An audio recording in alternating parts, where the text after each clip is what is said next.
Hi ನಮಸ್ತೆ ನಮಸ್ತೆ ಎಲ್ರಿಗೂ. ಇಂಡಸ್ಟ್ರಿಯಲ್ ಪಾಲಿಸಿ ಲಾಸ್ಟ್ ಕ್ಲಾಸಲ್ಲಿ ಇಂಡಸ್ಟ್ರಿಯಲ್ ಪಾಲಿಸಿಗಳ ಬಗ್ಗೆ ನೋಡ್ತಿದ್ದೀವಿ. ಅದನ್ನು ಏನಂತಂದ್ರೆ ಇವತ್ತು ನೋಡೋಣ ಮುಂದೆ. ನೆಕ್ಸ್ಟ್ ಏನಂತಂದ್ರೆ ಇಂಡಸ್ಟ್ರಿಯಲ್ ಪಾಲಿಸಿಯಲ್ಲಿ ಏನಂತಂದ್ರೆ 2 ಪಾಲಿಸಿಯನ್ನು ಮುಗಿಸಿದೆ ನಾನು. 1948 industrial policy, 1948 industrial policy and 1956 industrial policy ಮುಗಿದಿತ್ತು. ಓಕೆ, ಇವಾಗ ಹೇಳಬೇಕು ಇವತ್ತು ಯಾವುದು ಅಂತ ಕೇಳಿದ್ರೆ 1960 ಸೆಕೆಂಡ್ ಇಂಡಸ್ಟ್ರಿಯಲ್ ಪಾಲಿಸಿ ಅಂತ ಮುಗ್ದೈತೆ.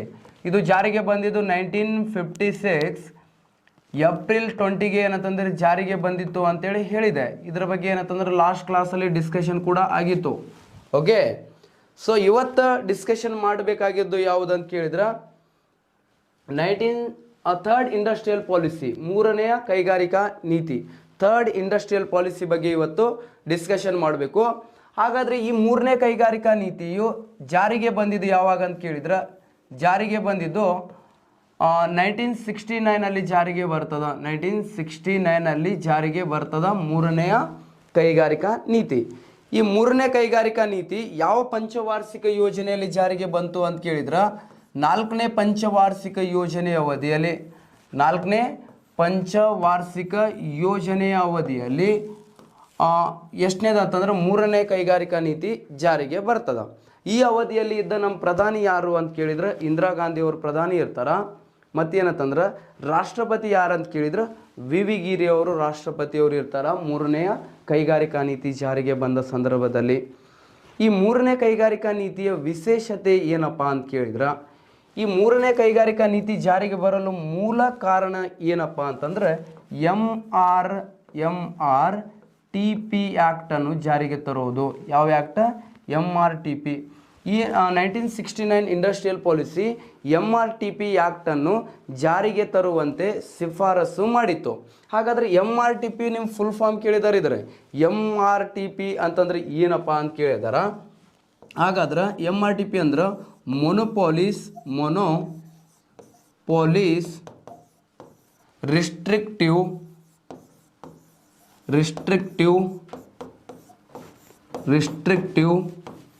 ಟ್ರೇಡ್ ಆ್ಯಂಡ್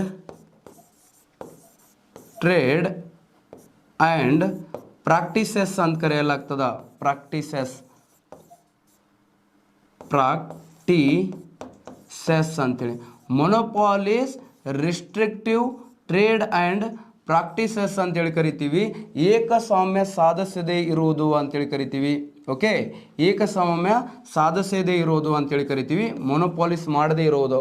ಓಕೆ, ಏಕಸ್ವಾಮ್ಯ ಅಂತಂದ್ರೆ ಏನಪ್ಪ ನೋಡ್ರಿ, ಯಾವುದೇ ಇಂಡಸ್ಟ್ರೀಸ್ ಇತ್ತಂತ ತಿಳ್ಕೊಳ್ರಿ, ಅದಕ್ಕೆ ಮನಸ್ಸಿಗೆ ಬಂದಾಗ ಏನಂತಂದ್ರೆ ಇನ್ವೆಸ್ಟ್ಮೆಂಟ್ ಮಾಡೋಕ್ಕೆ ಬರಂಗಿಲ್ಲ. ಸೊ ಅದರದೇ ಆಗಿರುವಂಥ ಲಿಮಿಟಲ್ಲಿ ಏನು ಮಾಡಬೇಕು, ಎಕ್ಸ್ಪೆಂಡಿಚರನ್ನು ಮಾಡಬೇಕಾಗ್ತದ. ಇಲ್ಲ ಅಂತಂದ್ರೆ ಏಕಸ್ವಾಮ್ಯ ಸಾಧಿಸ್ದಂಗೆ ಆಗ್ತದ. ನೋಡ್ರಿ, ಲಾಸ್ಟ್ ಟೈಮ್ ಏನಂತಂದ್ರೆ 2016 ಒಳಗೆ ಏನಂತಂದ್ರೆ ಜಿಯೋದವ್ರು ಏನಂತಂದ್ರೆ ಮೊನೋಪಾಲಿಸ್ ಮಾಡಿದ್ರು ಅಂತೇಳಿ ಹೇಳಲಾಗ್ತದ. ಯಾವುದು? ಜಿಯೋದವ್ರು ಏನಂತಂದ್ರೆ ಅಂದ್ರೆ ರಿಲಯನ್ಸ್ ಕಂಪ್ನಿದವ್ರು ಏನಂದ್ರೆ ಏಕಸ್ವಾಮ್ಯ ಸಾಧಿಸಿದ್ರು. ಯಾವ ಥರ ಅಂತಂದ್ರೆ ಎಲ್ಲವೂ ಕೂಡ ಏನಂತಂದ್ರೆ ಫ್ರೀ ಕೊಡ್ಕೋತ ಸ್ಟಾರ್ಟ್ ಹೋಗಿದ್ರು ಅವರು. ಓಕೆ, ಮೊದಲು ಏನಂತಂದ್ರೆ 4G ನೆಟ್ವರ್ಕನ್ನು ಏನು ಮಾಡಿದ್ರು ಅವರು 3 months ಫ್ರೀ ಕೊಟ್ಟರು. ಆಮೇಲೆ ಮತ್ತೇನಂತಂದ್ರೆ 3 months ಏನಂತಂದ್ರೆ ಫ್ರೀ ಕೊಡ್ತಾರೆ. ಆಮೇಲೆ 6 months 1 year ತನಕ ಫ್ರೀ ಕೊಡ್ಕೋತ ಹೋದ್ರು. ಅವಾಗ ಕಂಟಿನ್ಯೂ ಫ್ರೀ ಕೊಡ್ಕೋತ ಹೋದ್ರೆ ಇನ್ನು ಏರ್ಟೆಲ್ ಆಗಿರ್ಬೋದು, ಜಿಯೋ ಏರ್ಟೆಲ್ ಆಗಿರ್ಬೋದು, ನಮ್ಮ BSNL ಆಗಿರ್ಬೋದು, ವೋಡಾಫೋನ್ ಇವುಗಳದ್ದೆಲ್ಲ ಏನಂದ್ರೆ ಸೆಲೆಬ್ರೇಷನ್ ಆಗಿತ್ತು. ಸೊ ಅದಕ್ಕೆ ಏನಂತಂದ್ರೆ ಹೆಲ್ದಿ ಕಾಂಪಿಟೇಷನ್ ಇರಲಿ ಅಂಥೇಳಿ ಉದ್ದೇಶದಿಂದ ಏನು ಮಾಡ್ತಾರೆ, MRTP ಮಾಡದೇ ಇರುವ ಹಾಗೆ ಏನು ಮಾಡ್ತಾರೆ, ಈ MRTP ಆ್ಯಕ್ಟನ್ನು ಜಾರಿಗೆ ತರ್ತಾರೆ 1969. ಹಾಗಾದರೆ ಈ MRTP ಆ್ಯಕ್ಟ್ ಯಾವುದು? ಒಂದು ನಮ್ಮಲ್ಲಿ ಏನಂತಂದ್ರೆ ಪ್ರೊಫೆಸರ್ ದತ್ತು ಅವ್ರ ನೇತೃತ್ವದಲ್ಲಿ ಒಂದು ಸಮಿತಿ ನೇಮಕ ಮಾಡ್ತಾರೆ. ದತ್ತು ಕಮಿಟಿ ಅಂತ ಕರಿತೀವಿ. ಯಾವ ಕಮಿಟಿ? ದತ್ತು ಕಮಿಟಿ. ಹಾಗಾದ್ರೆ ಈ ದತ್ತು ಕಮಿಟಿ ನೇಮಕ ಆಗಿದ್ದು ಯಾವಾಗ ಅಂತ ಕೇಳ್ತಾರೆ ನಿಮ್ಗೆ. ನೇಮಕ ಆಗಿದ್ದು ಯಾವಾಗಂದ್ರೆ 1969 ಈ ದತ್ತು ಕಮಿಟಿಯನ್ನು ನೇಮಕ ಮಾಡ್ತಾರ. ಓಕೆ, ಆಥರ್ಸ್ ಬುಕ್ಕಲ್ಲಿ ಜಾಸ್ತಿ ಏನಂತಂದ್ರೆ ಇಂಥ ಕಮಿಟಿಗಳು ಸಿಗಂಗಿಲ್ಲ. ಸೊ ಅದಕ್ಕೆ ಏನಂತಂದ್ರೆ ಆರ್ಟಿಕಲ್ ಅದೆಲ್ಲ ಓದಿದಾಗ ಏನಂತಂದ್ರೆ ಸಿಗುವಂಥದ್ದು. ಸೊ ದತ್ತು ಕಮಿಟಿ ಪ್ರತಿಯೊಂದು ಏನಂತಂದ್ರೆ ನಮ್ಮಲ್ಲಿ ಏನಂತಂದ್ರೆ ಎಕನಾಮಿಕ್ಸ್ ಅಂತಂದ್ರೆ ಪ್ರತಿಯೊಂದು ಅಪ್ಡೇಟ್ ಆಗ್ತಿರಬೇಕು. ನಿನ್ನೆ ಏನಂತಂದ್ರೆ ಪ್ರಧಾನಮಂತ್ರಿಯ ಆರ್ಥಿಕ ಸಲಹೆಗಾರರಾಗಿ ಒಬ್ಬರು ನೇಮಕ ಆಗಿದ್ದಾರೆ. ಓಕೆ, ಸಂಜೀವ್ ಕುಮಾರ್ ಅಂತೇಳಿ. ಸಂಜೀವ್ ಕುಮಾರ್ ಸನಿಹಾಲ್ ಅಂತೇಳಿ. ಸೊ ಪ್ರತಿಯೊಂದು ಏನಂತಂದ್ರೆ ನೋಡ್ರಿ ಸ್ನೇಹಿತರೆ, ಇನ್ನೊಂದು ಪ್ರತಿಯೊಂದು ನೀವು ಎಕನಾಮಿಕ್ಸ್ ರಿಲೇಟೆಡ್ ಏನೇ ಅಪ್ಡೇಟ್ ಬೇಕು ಅಂತಂದ್ರೆ ಈಗಾಗಲೇ ಹೇಳಿದ್ದೀನಿ ನಾನು ಟೆಲಿಗ್ರಾಮ್ ಗ್ರೂಪಲ್ಲಿ ಸುನಿಲ್ ಸರ್ ಎಕನಾಮಿಕ್ಸಲ್ಲಿ ನಾನು ಪ್ರತಿ ಸಲ ಏನಂತಂದ್ರೆ ಏನೇ ಅಪ್ಡೇಟ್ ಆಗಿದ್ರು ಕೂಡ ಏನಂತಂದ್ರೆ ಅಲ್ಲಿ ಅಪ್ಲೋಡ್ ಮಾಡ್ತಿರ್ತೀನಿ. ಸೊ ದಯವಿಟ್ಟು ಅದ್ರ ಏನಂತಂದ್ರೆ ಸದುಪಯೋಗವನ್ನು ನೀವು ಪಡ್ಕೊಳ್ಬೇಕು. ಸೊ ಅದಕ್ಕೆ ಏನಂತಂದ್ರೆ ಪ್ರತಿಯೊಂದು ಇಂಪಾರ್ಟೆಂಟ್ ಏನಂತಂದ್ರೆ ಎವ್ರಿ ಡೇ ಏನಂತಂದ್ರೆ ನಾವು ಎಕನಾಮಿಕ್ಸಲ್ಲಿ ಚೇಂಜ್ ಆಗ್ತಿರ್ತಾವ. ಸೊ ಅಪ್ಡೇಟ್ ಆಗೋದ್ರಲ್ಲಿ ಕೆಲವೊಂದು ಸ್ಟೂಡೆಂಟ್ಸ್ ಕೇಳ್ತಿರ್ತಾರೆ, ಸರ್ ಯಾವ ಥರ ಅಪ್ಡೇಟ್ ಆಗೋದ್ರಿ, ಅಪ್ಡೇಟ್ ಆಗೋದು ಗೊತ್ತಿಲ್ಲರಿ ಅಂತ ಕೇಳ್ತಿರ್ತಾರೆ. ಸೊ ಕರೆಕ್ಟಾಗಿ ಏನಂತಂದ್ರೆ ಗ್ರೂಪ್ ಫಾಲೋ ಮಾಡಿದ್ರೆ ಏನಂತಂದ್ರೆ ಪ್ರತಿಯೊಂದು ಅಪ್ಡೇಟ್ ಸಿಗ್ತಿತ್ತು ನಿಮ್ಗೆ, ಸರಿನಾ? ರೈಟ್. ಹಾಗಾದ್ರೆ ದತ್ತು ಸಮಿತಿ ನೇಮಕ ಆಗಿದ್ದು 1969 ದತ್ತು ಸಮಿತಿ ನೇಮಕ ಆಗ್ತದ. ಹಾಗಾದ್ರೆ ಈ ಸಮಿತಿಯ ಶಿಫಾರಸಿನಂತೆ, ಯಾವ ಸಮಿತಿ? ದತ್ತು ಸಮಿತಿಯ ಶಿಫಾರಸಿನಂತೆ ನಮ್ಮ ದೇಶದಲ್ಲಿ ಏನಂತಂದ್ರೆ 1969 ಜಾರಿಗೆ ತರಬೇಕಂತೇಳಿ ನಿರ್ಣಯ ಕೈಗೊಂಡಿದ್ರು. 1970 ಏನಂತಂದ್ರೆ MRTP ಆ್ಯಕ್ಟ್, MRTP ಆ್ಯಕ್ಟನ್ನು ಜಾರಿಗೆ ತರ್ತಾರ. ಯಾವಾಗ ಜಾರಿಗೆ ತಂದರು ಅಂತ ಕೇಳಿದ್ರೆ 1970 ಜಾರಿಗೆ ಬಂತು. ಯಾವ ಸಮಿತಿಯ ಶಿಫಾರಸಿನಂತೆ ಅಂತ ಕೇಳಿದ್ರೆ ದತ್ತು ಸಮಿತಿಯ. ಹಾಗಾದ್ರೆ ಈ MRTP ನಮ್ಮಲ್ಲಿ ಯಾವಾಗ ಕಾರ್ಯಾರಂಭ ಮಾಡಿತ್ತು ಅಂದ್ರೆ 1973 ಭಾರತದಲ್ಲಿ MRTP ಆ್ಯಕ್ಟ್ ಕಾರ್ಯಾರಂಭ ಮಾಡಿತ್ತು. ಯಾವಾಗಿಂದ ಕಾರ್ಯಾರಂಭ? 1973 ಕಾರ್ಯ ಆರಂಭ ಮಾಡಿತ್ತು. ಇದು ಏನಂತಂದ್ರೆ ಕೇಳ್ತಾರೆ ನಿಮ್ಗೆ, ಯಾವ ಸಮಿತಿಯ ಶಿಫಾರಸಿನಂತೆ ಭಾರತದಲ್ಲಿ MRTP ಆ್ಯಕ್ಟ್ ಜಾರಿಗೆ ತರಲಾಯಿತು ಅಂತ ಕೇಳಿದ್ರೆ ದತ್ತು ಸಮಿತಿ. ಯಾವಾಗಂದ್ರೆ 1969 ಸಮಿತಿ ನೇಮಕ ಮಾಡಿದ್ರು.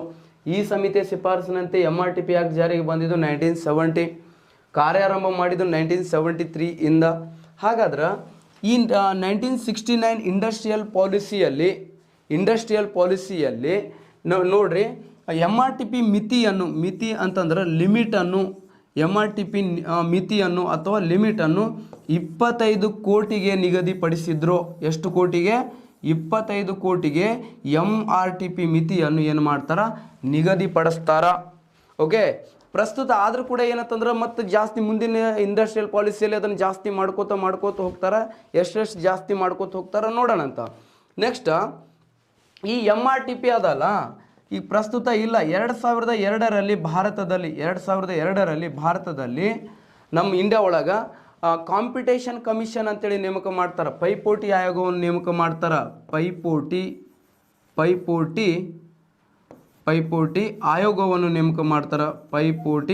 ಆಯೋಗವನ್ನು ನೇಮಕ ಮಾಡ್ತಾರೆ. ಓಕೆ. ಈ ಪೈಪೋಟಿ ಆಯೋಗ ನೇಮಕ ಆಗಿದ್ದರಿಂದ ಈ MRTPಯ ಎಲ್ಲ ಕಾರ್ಯಗಳನ್ನು ಪ್ರೆಸೆಂಟ್ ಏನಂತಂದ್ರೆ ಈ ಪೈಪೋಟಿ ಆಯೋಗ ಅಥವಾ ಕಾಂಪಿಟೇಷನ್ ಕಮಿಷನ್ ಏನಂತಂದ್ರೆ ನಡೆಸ್ಕೊಂಡು ಹೋಗ್ತಿರ್ತದ. ಆದ ಕಾರಣ ನಮ್ಮ ದೇಶದಲ್ಲಿ 2009 MRTP ಆ್ಯಕ್ಟನ್ನು ರದ್ದುಪಡಿಸಲಾಗಿದೆ. ಯಾವ ಆ್ಯಕ್ಟನ್ನು? MRTP ಆ್ಯಕ್ಟನ್ನು ಏನು ಪಡಿಸಲಾಗಿದೆ? ರದ್ದುಪಡಿಸಲಾಗಿದೆ. ಯಾಕೆ ರದ್ದುಪಡಿಸಿದ್ರು ಅಂತ ಕೇಳಿದ್ರೆ ಈ ಪೈಪೋಟಿ ಆಯೋಗ ನಡೆಸ್ಕೊಂಡು ಹೋಗ್ತದ. ಪ್ರತಿಯೊಂದು ಇಂಡಸ್ಟ್ರೀಸ್ಗಳು ಏನಂತಂದ್ರೆ ಲಿಮಿಟ್ 1969 ಒಳಗೆ ಲಿಮಿಟ್ ಎಷ್ಟಿತ್ತು? MRTPದು 25 crore ಇತ್ತು. 25 ಕೋಟಿಗಿಂತ ಹೆಚ್ಚು ಖರ್ಚು ಮಾಡೋಂಗಿಲ್ಲ. ಆದರೆ ಹೆಚ್ಚು ಮಾಡಿದರೆ ಏನಾಗ್ತದೆ ರೀ? ಅನ್ಹೆಲ್ದಿ ಕಾಂಪಿಟೇಷನ್ ಆಗಿ ಏನಾಗ್ತದ, ಅವ್ರ ಮನಸ್ಸಿಗೆ ಬಂದಾಗ ಏನಂತಂದ್ರೆ ದುಡ್ಡು ಇನ್ವೆಸ್ಟ್ಮೆಂಟ್ ಮಾಡಿದ್ರೆ ಅದು ಏನಂತಂದ್ರೆ ಕಾಂಪಿಟೇಷನ್ ಆಗಂಗಿಲ್ಲ. ಸೊ ಅದಕ್ಕೆ ಅಂದ್ರೆ ಆರ್ಥಿಕ ವ್ಯವಸ್ಥೆ ಮೇಲೆ ಕೆಟ್ಟ ಪರಿಣಾಮ ಬೀರ್ತಿತ್ತು ಅಂತೇಳಿ ಏನು ಮಾಡ್ತಾರೆ, ಇದರ ಲಿಮಿಟನ್ನು ಹಾಕಕ್ಕೆ ಸ್ಟಾರ್ಟ್ ಮಾಡ್ತಾರೆ. ಅದೇ ಮೊನೋಪಾಲಿಸಿ ಅಂತೇಳಿ ಕರಿತೀವಿ. ಇಷ್ಟೇನಂತಂದ್ರೆ ನೆನಪಿಟ್ಕೊಳ್ಬೇಕು. ಇದಾದ ನಂತರ ನೆಕ್ಸ್ಟ್ ಬರೋದು ನಿಮಗೆ 1973 ಇಂಡಸ್ಟ್ರಿಯಲ್ ಪಾಲಿಸಿ, 1973 ಕೈಗಾರಿಕಾ ನೀತಿ. ಈ ಕೈಗಾರಿಕಾ ನೀತಿ 4ನೇ ಪಂಚವಾರ್ಷಿಕ ಯೋಜನೆಯ ಅವಧಿಯಲ್ಲಿ ಜಾರಿಗೆ ಬಂತು. 4ನೇ ಪಂಚವಾರ್ಷಿಕ ಯೋಜನೆ ಅವಧಿಯಲ್ಲಿ ಜಾರಿಗೆ ತಂದರು 1973. ಹಾಗಾದ್ರೆ ಈ ಕೈಗಾರಿಕಾ ನೀತಿ ಎದಕ್ಕೆ ಫೇಮಸ್ ಐತಿ ಅಂತ ಕೇಳಿದ್ರೆ, ಯಾವುದಕ್ಕಂತ ಕೇಳಿದ್ರೆ, ಈ ಕೈಗಾರಿಕಾ ನೀತಿಯು ಮೂಲ ಕೈಗಾರಿಕೆಗಳ ಸ್ಥಾಪನೆಗೆ, ಯಾವ ಕೈಗಾರಿಕೆಗಳ? ಮೂಲ ಕೈಗಾರಿಕೆಗಳ ಸ್ಥಾಪನೆಗೆ ಶಿಫಾರಸು ಮಾಡಿತ್ತು. ಯಾವ ಕೈಗಾರಿಕೆಗಳ? ಮೂಲ ಕೈಗಾರಿಕೆಗಳ ಸ್ಥಾಪನೆಗೆ ಶಿಫಾರಸು ಮಾಡಿತ್ತು. ಯಾವ ಕೈಗಾರಿಕೆಗಳ ಸ್ಥಾಪನೆ ಅಂತ ಕೇಳಿದ್ರೆ ಮೂಲ ಕೈಗಾರಿಕೆಗಳ, ಕೋರ್ ಇಂಡಸ್ಟ್ರೀಸ್ಗಳ. ಯಾವುದು? ಕೋರ್ ಇಂಡಸ್ಟ್ರೀಸ್ ಅಂತ ಕರಿತೀವಿ. ಎಂಥ ಇಂಡಸ್ಟ್ರೀಸ್? ಯಾವುದು ಮೂಲ ಕೈಗಾರಿಕೆಗಳು. ಎಟ್ ಪ್ರೆಸೆಂಟ್ ಭಾರತದಲ್ಲಿ ಮೂಲ ಕೈಗಾರಿಕೆಗಳು ಎಷ್ಟು ಅದಾವ ಅಂತ ಕೇಳಿದ್ರೆ, ಭಾರತದಲ್ಲಿ ಒಟ್ಟು ಪ್ರಸ್ತುತ ಎಷ್ಟು ಮೂಲ ಕೈಗಾರಿಕೆಗಳು ಅದಾವ ಅಂತ ಕೇಳಿದ್ರೆ 8 ಮೂಲ ಕೈಗಾರಿಕೆಗಳು ಕಾರ್ಯನಿರ್ವಹಿಸ್ತಿದಾವ್ರಿ. ಮೂಲ ಕೈಗಾರಿಕೆಗಳು ಅಂತಂದ್ರೆ ನಮ್ಮ ದೇಶದ ಆರ್ಥಿಕ ವ್ಯವಸ್ಥೆಗೆ ಬಹಳಷ್ಟು ಕೊಡುಗೆಯನ್ನು ಕೊಡ್ತಿರಬೇಕು. ನಮ್ಮ ಆರ್ಥಿಕ ವ್ಯವಸ್ಥೆಗೆ ಬಹಳಷ್ಟು ಕೊಡುಗೆಯನ್ನು ಕೊಡ್ತಿರುವಂಥ ಇಂಡಸ್ಟ್ರೀಸ್ಗಳಿಗೆ ಅಂತಂದ್ರೆ ಆದಾಯಕ್ಕೆ ಅತಿ ಹೆಚ್ಚು ಕೊಡುಗೆ ಕೊಡುವಂಥ ಪ್ರಮುಖ 8 ಕೈಗಾರಿಕೆಗಳನ್ನು ಮೂಲ ಕೈಗಾರಿಕೆ ಲಿಸ್ಟಲ್ಲಿ ಸೇರಿಸಿದ್ದೀವಿ. ನಿಮ್ಗೆ IAS ಅಲ್ಲಿ ಕೇಳ್ಯಾರಿ ಒಂದ್ಸಲ, IAS ಅಲ್ಲಿ ಕೇಳಿದಾರ, ಕೆಳಗಿನವುಗಳಲ್ಲಿ ಯಾವುದು ಮೂಲ ಕೈಗಾರಿಕೆ ಆಗಿದೆ, ಯಾವುದು ಆಗಿಲ್ಲ, ಕೋರ್ ಇಂಡಸ್ಟ್ರೀಸ್ ಯಾವುದು ಆಗಿದೆ, ಯಾವುದು ಆಗಿಲ್ಲ ಅಂತ ಕೇಳ್ಯಾರ. ಮೂಲ ಕೈಗಾರಿಕೆಗಳಲ್ಲಿ ಒಂದೇದಿದೆ ರೀ ಕಲ್ಲಿದ್ದಲು ಕೈಗಾರಿಕೆ, ಕೋಲ್ ಇಂಡಸ್ಟ್ರೀಸ್, ಕಲ್ಲಿದ್ದಲು ಕೈಗಾರಿಕೆ, ಕೋಲ್ ಇಂಡಸ್ಟ್ರೀಸ್ ಕಲ್ಲಿದ್ದಲು ಕೈಗಾರಿಕೆ. ಎರಡನೇದು ಕಚ್ಚಾ ತೈಲ ಕೈಗಾರಿಕೆ, ಕಚ್ಚಾ ತೈಲ ಕೈಗಾರಿಕೆ. ಓಕೆ, ಕಚ್ಚಾ ತೈಲ ಅಂತಂದ್ರೆ ಕ್ರೂಡ್ ಆಯಿಲ್ ಇಂಡಸ್ಟ್ರೀಸ್ ಅಂತೇಳಿ ಬರ್ತದ. ಮೂರನೇದು ಯಾವುದು ಅಂತಂದ್ರೆ ನೈಸರ್ಗಿಕ ಅನಿಲ ಕೈಗಾರಿಕೆ, ನೈಸರ್ಗಿಕ ಅನಿಲ ಕೈಗಾರಿಕೆ, ಅನಿಲ ಕೈಗಾರಿಕೆ. ನೈಸರ್ಗಿಕ ಅನಿಲ ಅಂತಂದ್ರೆ ನ್ಯಾಚುರಲ್ ಗ್ಯಾಸ್ ಇಂಡಸ್ಟ್ರೀಸ್ ಅಂತ ಕರಿತೀವಿ. Okay, natural gas industries. Next 4ನೇದು ಸಂಸ್ಕರಣ ಕೈಗಾರಿಕೆಗಳು, ಸಂಸ್ಕರಣ ಕೈಗಾರಿಕೆಗಳು, ಸಂಸ್ಕೃತ ಎಲ್ಲ ಸಂಸ್ಕರಣ ಕೈಗಾರಿಕೆಗಳು. ಯಾವ ಕೈಗಾರಿಕೆಗಳು? ಸಂಸ್ಕರಣ ಕೈಗಾರಿಕೆಗಳು, ಸಂಸ್ಕರಣ ಕೈಗಾರಿಕೆಗಳು. ಸಂಸ್ಕರಣ ಅಂತಂದ್ರೆ ರಿಫೈನಿಂಗ್ ಇಂಡಸ್ಟ್ರೀಸ್ ಅಂತೇಳಿ ಕರಿತೀವಿ. ನಾವು ಏನೇನು ರಿಫೈನಿಂಗ್ ಮಾಡ್ತೀವಿ ಅಂತಂದ್ರೆ ಕ್ರೂಡ್ ಆಯಿಲ್ ಇದಿದೆ ಏನಂತಂದ್ರೆ ಪೆಟ್ರೋಲ್ ಡೀಸೆಲನ್ನಾಗಿ ಮಾಡೋದು, ಮತ್ತು ಅಂದ್ರೆ ತೆಂಗನ್ನು ಸಂಸ್ಕರಣ ಮಾಡ್ತೀವಿ. ಓಕೆ, ಪ್ರತಿಯೊಂದನ್ನು ಭಾಳಷ್ಟು ಸಂಸ್ಕರಣ ಮಾಡ್ಬೋದು ನಾವು. ಎಣ್ಣೆ ಬೀಜಗಳನ್ನು ಸಂಸ್ಕರಣ ಮಾಡಿ ಎಣ್ಣೆ ಅಂತ ತೆಗಿತೀವಿ, ಅವೇ ಸಂಸ್ಕರಣ ಕೈಗಾರಿಕೆಗಳು, ರಿಫೈನಿಂಗ್ ಇಂಡಸ್ಟ್ರೀಸ್ ಅಂತೇಳಿ ಕರೆಯಲಾಗ್ತದ. ನೆಕ್ಸ್ಟ್ 5ನೇದು ಯಾವುದು ಅಂತ ಕೇಳಿದ್ರೆ ಕಬ್ಬಿಣ ಮತ್ತು ಉಕ್ಕಿನ ಕೈಗಾರಿಕೆಗಳು, ಕಬ್ಬಿಣ ಮತ್ತು ಉಕ್ಕಿನ ಕೈಗಾರಿಕೆಗಳು, ಮತ್ತು ಉಕ್ಕಿನ ಕೈಗಾರಿಕೆಗಳು, iron and steel companies. Next 6ನೇದು ರಸಗೊಬ್ಬರ ಕೈಗಾರಿಕೆಗಳು, ರಸಗೊಬ್ಬರ ಕೈಗಾರಿಕೆಗಳು, ಫರ್ಟಿಲೈಜರ್ ಇಂಡಸ್ಟ್ರೀಸ್, ರಸಗೊಬ್ಬರ ಕೈಗಾರಿಕೆಗಳು ರೀ, fertiliser industries. Next 7th one ಯಾವುದು ಅಂತ ಕೇಳಿದ್ರೆ ಸಿಮೆಂಟ್ ಕೈಗಾರಿಕೆಗಳು, ಸಿಮೆಂಟ್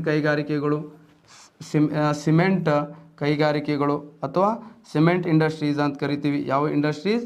ಸಿಮೆಂಟ್ ಕೈಗಾರಿಕೆಗಳು, ಸಿಮೆಂಟ್ ಕೈಗಾರಿಕೆಗಳು. ಓಕೆ, ಇದಾದ ನಂತರ 8ನೇದು ಯಾವುದು ಅಂತಂದ್ರೆ ವಿದ್ಯುತ್ ಸಂಬಂಧಿತ ಕೈಗಾರಿಕೆಗಳು, ವಿದ್ಯುತ್ ಸಂಬಂಧಿತ ಕೈಗಾರಿಕೆಗಳು. ಒಟ್ಟು ಎಷ್ಟು ಅಂತಂದ್ರೆ 8 ಕೈಗಾರಿಕೆಗಳು ಕಂಡು ಬರ್ತಾವ್ರಿ. ಯಾವ ಸಂಬಂಧಿತ ಕೈಗಾರಿಕೆಗಳು? ವಿದ್ಯುತ್ ಸಂಬಂಧಿತ ಕೈಗಾರಿಕೆಗಳು. ಹಾಗಾದರೆ ಈ 8 ಕೈಗಾರಿಕೆಗಳಲ್ಲಿ, ಈ 8 ಮೂಲ ಕೈಗಾರಿಕೆಗಳಲ್ಲಿ 2021-22 ಅಲ್ಲಿ 2021-22 ಎಕನಾಮಿಕ್ ಇಯರಲ್ಲಿ ಹೈಯೆಸ್ಟ್ ಗ್ರೋತ್ ಆಗಿರುವಂಥ ಇಂಡಸ್ಟ್ರೀಸ್ ಯಾವುದು ಅಂತ ಕೇಳ್ತಾರೆ ನಿಮ್ಗೆ. ಗ್ರೋತ್ ಆಗಿದ್ದ ಇಂಡಸ್ಟ್ರಿ ಯಾವುದು ಅಂತ ಕೇಳಿದ್ರೆ ಅದೇ ಯಾವುದು ಅಂತಂದ್ರೆ ಸಿಮೆಂಟ್ ಇಂಡಸ್ಟ್ರಿ ರೀ. ಎಷ್ಟು? 34% ಏನಂತಂದ್ರೆ ಸಿಮೆಂಟ್ ಕೈಗಾರಿಕೆ ಏನಂತಂದ್ರೆ ಗ್ರೋತ್ ಆಗಿದ್ದನ್ನು ನೋಡ್ತೀವಿ. ನೋಡ್ರಿ, ಲಾಕ್ಡೌನಿಂದ ಎಲ್ಲ ಆರ್ಥಿಕ ಚಟುವಟಿಕೆಗಳು ನಿಂತಿದ್ರು ಸಹ ಬಿಲ್ಡಿಂಗ್ ಏನಂತಂದ್ರೆ ಕಟ್ಟಕ್ಕೆ ಸ್ಟಾಪ್ ಮಾಡಿಲ್ಲ, ರೋಡ್ಗಳನ್ನು ಅಭಿವೃದ್ಧಿ ಪಡಿಸೋದು ಸ್ಟಾಪ್ ಆಗಿರಲಿಲ್ಲ. ಸೊ ಎಷ್ಟು ಪರ್ಸೆಂಟೇಜ್ ಗ್ರೋತ್ ಆಗಿತ್ತು ಅಂತಂದ್ರೆ 34%. ಎಷ್ಟು? 34% ಏನಂತಂದ್ರೆ ಗ್ರೋತ್ ಆಗಿದ್ದನ್ನು ನಾವು ನೋಡ್ತೀವಿ ಸಿಮೆಂಟ್ ಇಂಡಸ್ಟ್ರೀಸ್. ಇವೆಲ್ಲ ಏನಂತಂದ್ರೆ ಮೂಲ ಕೈಗಾರಿಕೆಗಳು ಅಂತೇಳಿ ಕರಿತೀವಿ, ನೆನಪಿಟ್ಕೊಳ್ಬೇಕ್ರಿ. ಹಾಗಾದ್ರೆ ನೆಕ್ಸ್ಟ್ ಇದಾದ ನಂತರ ನೆಕ್ಸ್ಟ್ ನಮಗೆ ಏನಂತಂದ್ರೆ ಈ ಮೂಲ ಕೈಗಾರಿಕೆ ಆದ ನಂತರ 1973ರ ಕೈಗಾರಿಕಾ ನೀತಿ ಯಾವುದಕ್ಕೆ ಆದ್ಯತೆ ಕೊಟ್ಟಿತ್ತು ಅಂತಂದ್ರೆ ಫೇರಾ ಕಾಯ್ದೆಗೆ ಆದ್ಯತೆ ಕೊಡ್ತದ. ಯಾವ ಕಾಯ್ದೆಗೆ ಆದ್ಯತೆ ಕೊಡ್ತದ? ಫೇರಾ ಅಂತಂದ್ರೆ ಏನಂತ ಕೇಳ್ತಾರೆ ನಿಮ್ಗೆ, ಫಾರಿನ್ ಎಕ್ಸ್ಚೇಂಜ್. ಓಕೆ, ಫೇರಾ ಅಂತಂದ್ರೆ ಏನಂತ ಕೇಳ್ತಾರೆ ನಿಮ್ಗೆ. ಈ ಕೈಗಾರಿಕಾ ನೀತಿ ಅನ್ವಯ ಭಾರತದಲ್ಲಿ ಫೇರಾ ಕಾಯ್ದೆಯನ್ನು ಜಾರಿಗೆ ತರ್ತಾರ. ಫೇರಾ ಇದ್ದಿದ್ದೇನಾಗ್ಯದೀಗ? ಫೇರಾ ಆ್ಯಕ್ಟ್ ಯಾವಾಗಂದ್ರೆ 1973 ಆಯಿತು. ಫೇರಾ ಇದ್ದಿದ್ದೀಗ ಫೇಮಾ ಆಗ್ಯದ. ಓಕೆ, ಕೇಳ್ತಾರೆ ಸ್ನೇಹಿತರೆ, ನೆನಪಿಟ್ಕೊಳ್ಬೇಕು. ಫೇರಾ ಫುಲ್ ಫಾರ್ಮ್ ಕೇಳ್ತಾರೆ ನಿಮ್ಗೆ, ಫಾರಿನ್ ಎಕ್ಸ್ಚೇಂಜ್ ರೆಗ್ಯುಲೇಷನ್ ಆ್ಯಕ್ಟ್ ಅಂತ ಕರಿತೀವಿ. ಯಾವ exchange? Foreign exchange regulation act ಅಂತ ಕರಿತೀವಿ. ರೆಗ್ಯುಲೇಷನ್ ಆ್ಯಕ್ಟ್ ವಿದೇಶಿ ವಿನಿಮಯ ಕಾಯ್ದೆ, ಕನ್ನಡ ಒಳಗೆ ಏನಂತ ಕರೀತಾರ? ವಿದೇಶಿ ವಿನಿಮಯ ಕಾಯ್ದೆ ಅಂತ ಕರೀತಾರೆ ಇದಕ್ಕೆ. ಯಾವ ಕಾಯ್ದೆ? ವಿದೇಶಿ ವಿನಿಮಯ ಕಾಯ್ದೆ. ವಿದೇಶಿ ವಿನಿಮಯ ಕಾಯ್ದೆ, ಫೇರಾ ಕಾಯ್ದೆ 1973. ಓಕೆ, ಹಾಗಾದ್ರೆ ಫೇರಾ ಕಾಯ್ದೆ ಯಾವುದಕ್ಕೆ ಸಂಬಂಧಪಟ್ಟೈತ್ರಿ ಅಂತ ಕೇಳಿದ್ರ ನಿಮಗೆಲ್ಲರಿಗೂ ಗೊತ್ತಿರೋ ಹಾಗೆ ಇಲ್ಲಿ ಏನಂತಂದ್ರೆ ವಿದೇಶಿ ವಿನಿಮಯ ಕಾಯ್ದೆ ಯಾವುದಕ್ಕೆ ಸಂಬಂಧಪಟ್ಟೈತಿ ಅಂತ ಕೇಳಿದ್ರ ನೋಡ್ರಿ, ಇದು ಏನಂತಂದ್ರೆ ಭಾರತ, ಸಣ್ಣದೊಂದು ಏನಂತಂದ್ರೆ ಭಾರತ ಐತಿ ಇದು. Okay right. ಹಾಗಾದ್ರೆ ಇದು ನೋಡ್ರಿ, ರೈಟ್, ಫೇರಾ ಅಂದ್ರೆ ಏನಂತೇಳಿ ನಿಮ್ಗೆ ತಿಳಿಸ್ಕೊಡ್ತೀನಿ ಈಗ. ಹಾಗಾದ್ರೆ ಫೇರಾ ಯಾವುದಕ್ಕೆ ಸಂಬಂಧಪಟ್ಟೈತಿ ಅಂತ ಕೇಳಿದ್ರ, ಓಕೆ, ಈ ಭಾರತ ನಕಾಶ ಅಲ್ಲ, ಆದ್ರೂ ಕೂಡ ಏನಂತಂದ್ರೆ ಭಾರತ ನಕಾಶೆ ಅಪ್ಲೆ ಕಾಣಿಸ್ತಿತ್ತು, ಅಷ್ಟು ತಿಳ್ಕೊಳ್ರಿ. ಓಕೆ ನೋಡ್ರಿ, ಇದು ಏನಂತಂದ್ರೆ ಭಾರತ. ಓಕೆ, ನಮ್ಮ ಭಾರತದಲ್ಲಿ ರೂಪಾಯಿ ನಡೀತದ್ರಿ. ನಮ್ಮಲ್ಲಿ ಯಾವ್ದು ನಡೀತದ? ರೂಪಾಯಿ ನಡೀತದ. ಬೇರೆ ದೇಶದಲ್ಲಿ ಬೇರೆ ಬೇರೆ ಕರೆನ್ಸಿಗಳು ಇರ್ತಾವ. ಬೇರೆ ದೇಶದಲ್ಲಿ ಏನಿರ್ತದ? ಬೇರೆ ಬೇರೆ ಕರೆನ್ಸಿಗಳು ಇರ್ತಾವ. ನಮ್ಮ ಭಾರತದಲ್ಲಿ ಏನಂತಂದ್ರೆ ರೂಪಿ ಇರೋದನ್ನು ನಾವು ನೋಡ್ತೀವಿ.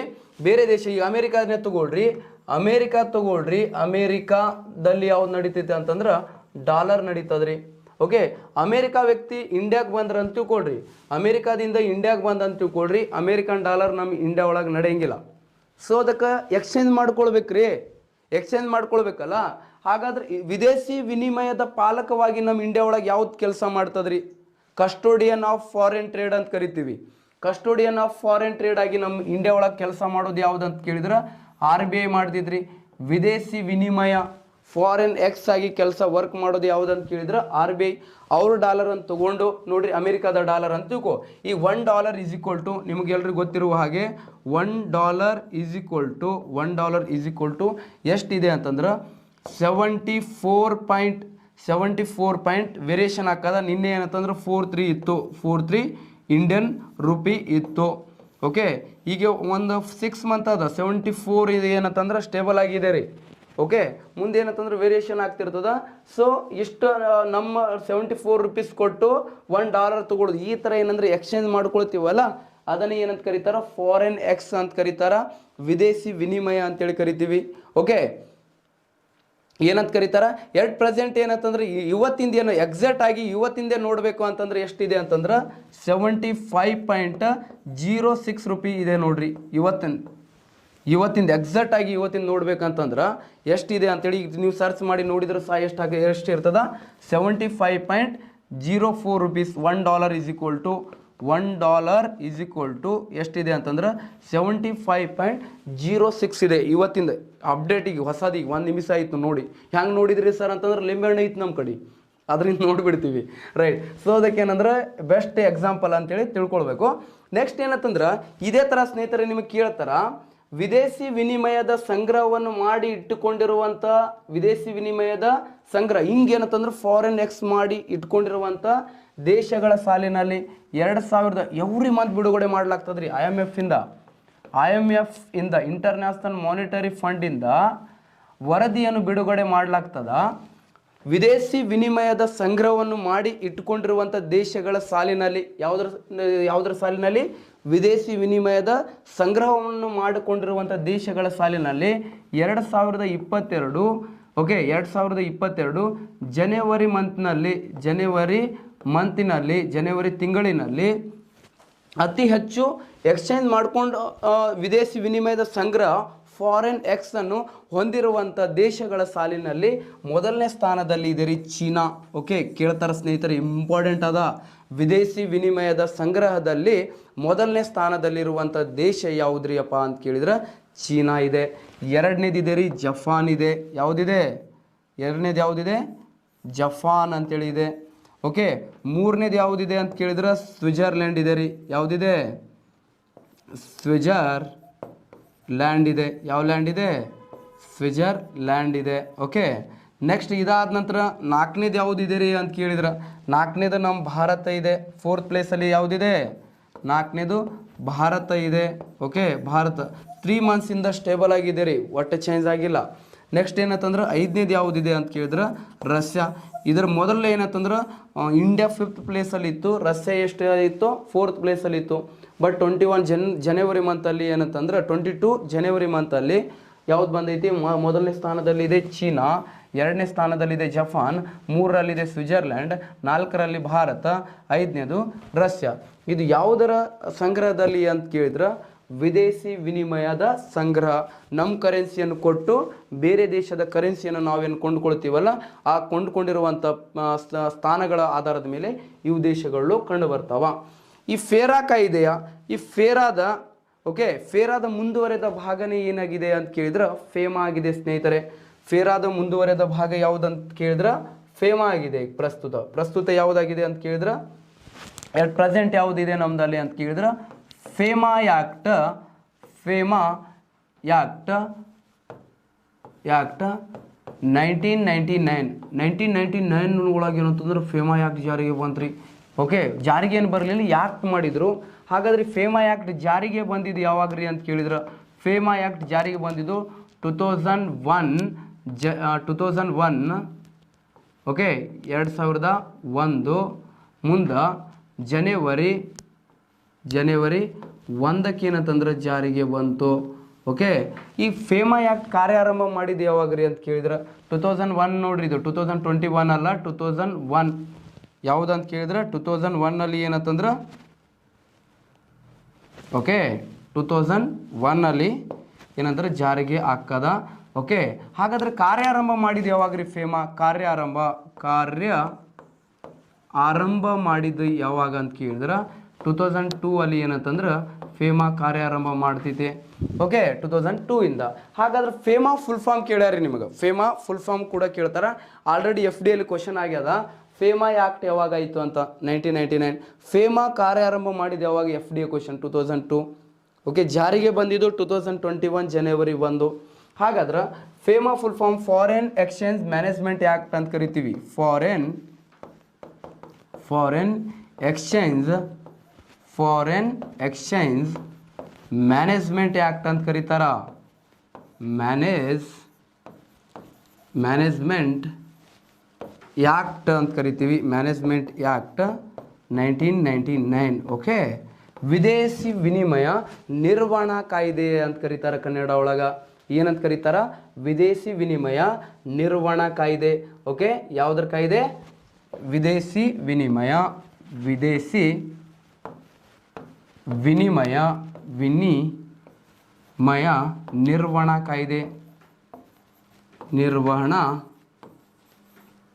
ಕಾಯ್ದೆ. ಅಂತೇಳಿ ಕರೆಯಲಾಗ್ತದ. ಓಕೆ, ಇದು ಗೊತ್ತಿರ್ಬೇಕು ನಿಮಗೆ. ಓಕೆ, ಫೇರಾದ ಮುಂದುವರೆದ ಭಾಗ ನೋಡ್ರಿ. ಫೇರಾದ ಮುಂದುವರೆದ ಭಾಗ ಫೇಮಾ ಆಗ್ಯದ. ಇದು ಏನಂದ್ರೆ ಫೇರಾದ ಅಪ್ಡೇಟ್ ವರ್ಸಿನ್ ಯಾವುದಂದ್ರೆ ಫೇಮಾ. ನೋಡ್ರಿ, ನಮ್ಮಲ್ಲಿ 1991ರಲ್ಲಿ ನ್ಯೂ ಇಂಡಸ್ಟ್ರಿಯಲ್ ಪಾಲಿಸಿ ಆಗ್ತದ. ನೆಕ್ಸ್ಟ್ ಅಲ್ಲಿಗೆ ಹೋಗ್ತೀನಿ ಈಗ. ಓಕೆ, ನ್ಯೂ ಇಂಡಸ್ಟ್ರಿಯಲ್ ಪಾಲಿಸಿ ಆಗ್ತದ ಸ್ನೇಹಿತರೆ. ನ್ಯೂ ಇಂಡಸ್ಟ್ರಿಯಲ್ ಪಾಲಿಸಿ ಆದಾಗ ಮೊದಲು ಏನಂತಂದ್ರೆ ನಾವು ಫಾರಿನ್ ಟ್ರೇಡ್ ಮಾಡ್ಬೇಕಂದ್ರೆ ನಮ್ಮಲ್ಲಿ ಟಫ್ ರೂಲ್ಸ್ಗಳು ಇದ್ದವು ರೀ. ಓಕೆ, LPG ಜಾರಿಗೆ ತರ್ತಾರೆ ನ್ಯೂ ಇಂಡಸ್ಟ್ರಿಯಲ್ ಪಾಲಿಸಿಯಲ್ಲಿ 1991 ಒಳಗೆ. ಅದರೊಳಗೆ LPG ಗ್ಲೋಬಲೈಜೇಷನ್ ಅಂತೇಳಿ ಬರ್ತದೆ, ಮುಂದೆ ಹೇಳ್ತೀನಿ. ಗ್ಲೋಬಲೈಜೇಷನ್ ಅಂತಂದರೆ ಯಾವುದೇ ಒಂದು ದೇಶದ ಆರ್ಥಿಕ ವ್ಯವಸ್ಥೆಯನ್ನು, ಯಾವುದೇ ಒಂದು ದೇಶದ ಎಕನಾಮಿಯನ್ನು ಪ್ರಪಂಚದ ಬೇರೆ ಬೇರೆ ದೇಶಗಳೊಂದಿಗೆ ಮುಕ್ತವಾಗಿ ವ್ಯಾಪಾರ ವಹಿವಾಟವನ್ನು ಮಾಡಲು ಬಿಟ್ಟು ಕೊಡುವುದನ್ನೇ ಏನಂತ ಕರೀತಾರೆ? ಜಾಗತೀಕರಣ. ಸೊ ಇದೇ ಥರ ಏನಂತಂದ್ರೆ ಜಾಗತೀಕರಣದಿಂದ ಏನು ಮಾಡ್ತಾರ? ಟಫ್ ಇರುವಂಥ ರೂಲ್ಸನ್ನು ಏನು ಮಾಡ್ತಾರ? ಈಗ ಹೊಸ ಕೈಗಾರಿಕಾ ನೀತಿಯಿಂದ ಕೆಲವೊಂದು ಸಡಿಲಿಕೆಗಳನ್ನು ಕೊಡ್ತಾರ. ಪ್ಲಸ್ ಏನಂತಂದ್ರೆ ಈಸಿಯಾಗಿ ಏನಾಗಲಿ ವ್ಯಾಪಾರ ವಹಿವಾಟವನ್ನು ಆಗಲಿ ಅಂತೇಳಿ ಉದ್ದೇಶದಿಂದ ಈ ಫೇಮಾ ಆ್ಯಕ್ಟನ್ನು ಜಾರಿಗೆ ತರ್ತಾರೆ. ಫೇಮಾ ಆ್ಯಕ್ಟ್ಗೆ ಒಳಗೆ ಏನೇನು ಜಾಸ್ತಿ ಅಂಶಗಳು ಕಂಡು ಬರ್ತದೆ ಅಂದ್ರೆ ವಿದೇಶಿ ವ್ಯಾಪಾರದ ಅಂಶಗಳು. ಯಾವ ಥರ ವ್ಯಾಪಾರ ವಹಿವಾಟನ್ನು ಮಾಡಬೇಕು, balance of payment, balance of trade. Okay, ಮತ್ತೇನಂತಂದ್ರೆ ಕ್ಯಾಪಿಟಲ್ ಅಕೌಂಟ್, ಮತ್ತೇನಂತಂದ್ರೆ ಸರ್ವಿಸ್ ಅಕೌಂಟ್, ಮತ್ತೇನಂದ್ರೆ ಟ್ರಾನ್ಸ್ಫರ್ ಪೇಮೆಂಟ್ಸ್ಗಳು. ಫಾರಿನ್ ಟ್ರೇಡ್ ಹೇಳುವಾಗ ಹೇಳ್ತೀನಿ ಸ್ನೇಹಿತರೆ, ಡೋಂಟ್ ವರಿ, ಅಲ್ಲಿ ಎಲ್ಲ ಬರ್ತಾವೆ. ಇವೆಲ್ಲ ಅಲ್ಲಿ ಏನಂದ್ರೆ ಹೇಳ್ತೀನಿ. ಇವೆಲ್ಲ ಏನಂತಂದ್ರೆ ಫೇಮಾ ಆ್ಯಕ್ಟ್ ಬಗ್ಗೆ ಏನಂತಂದ್ರೆ ವಿದೇಶಿ ವಿನಿಮಯ ಹೇಳುವಾಗ, ಫಾರಿನ್ ಟ್ರೇಡ್ ಹೇಳುವಾಗ ಅಲ್ಲಿ ಡಿಟೇಲ್ ಆಗಿ ಇಲ್ಲಿ ಬರುವಂಥದ್ದು ಅಲ್ಲಿ ಏನಂತಂದ್ರೆ ನೋಡ್ಕೋತಾ ಹೋಗೋಣ ಅಂತ. ರೈಟ್, ಇದಾದ ನಂತರ ನೆಕ್ಸ್ಟ್ ಬರೋದು ಸ್ನೇಹಿತರೆ 1977 ಇಂಡಸ್ಟ್ರಿಯಲ್ ಪಾಲಿಸಿ. ಇಂಪಾರ್ಟೆಂಟ್ ಇಲ್ಲ, ಆದರೂ ಕೂಡ ಏನಂತಂದ್ರೆ ಒಂದೆರಡೆರಡು ಪಾಯಿಂಟ್ಸ್ ಬರ್ತಾವ, ಅದನ್ನು ನೋಡ್ಕೋತಾ ಹೋಗ್ಬಿಡೋಣ ಅಂತ. 1977 ಇಂಡಸ್ಟ್ರಿಯಲ್ ಪಾಲಿಸಿ, 1977ರ ಕೈಗಾರಿಕಾ ನೀತಿ ಇದೆ ಅಲ್ಲ, ಇದು ಯಾವುದಕ್ಕೆ ಆದ್ಯತೆ ಕೊಟ್ಟಿತ್ತು ಅಂತಂದ್ರೆ ಗ್ರಾಮೀಣ ಭಾಗದ ಗುಡಿ ಹಾಗೂ ಅತಿ ಸಣ್ಣ ಕೈಗಾರಿಕೆಗಳನ್ನು, cottage industries and marginal scale ಇಂಡಸ್ಟ್ರೀಸ್ಗಳನ್ನು ಏನು ಮಾಡಬೇಕು, ಡೆವಲಪ್ ಮಾಡಬೇಕು ಅಂಥೇಳಿ ಈ ಕೈಗಾರಿಕಾ ನೀತಿ ಹೇಳಿತ್ತು. ಗುಡಿ ಕೈಗಾರಿಕೆಗಳು ಹಾಗೂ ಅತಿ ಸಣ್ಣ ಕೈಗಾರಿಕೆಗಳನ್ನು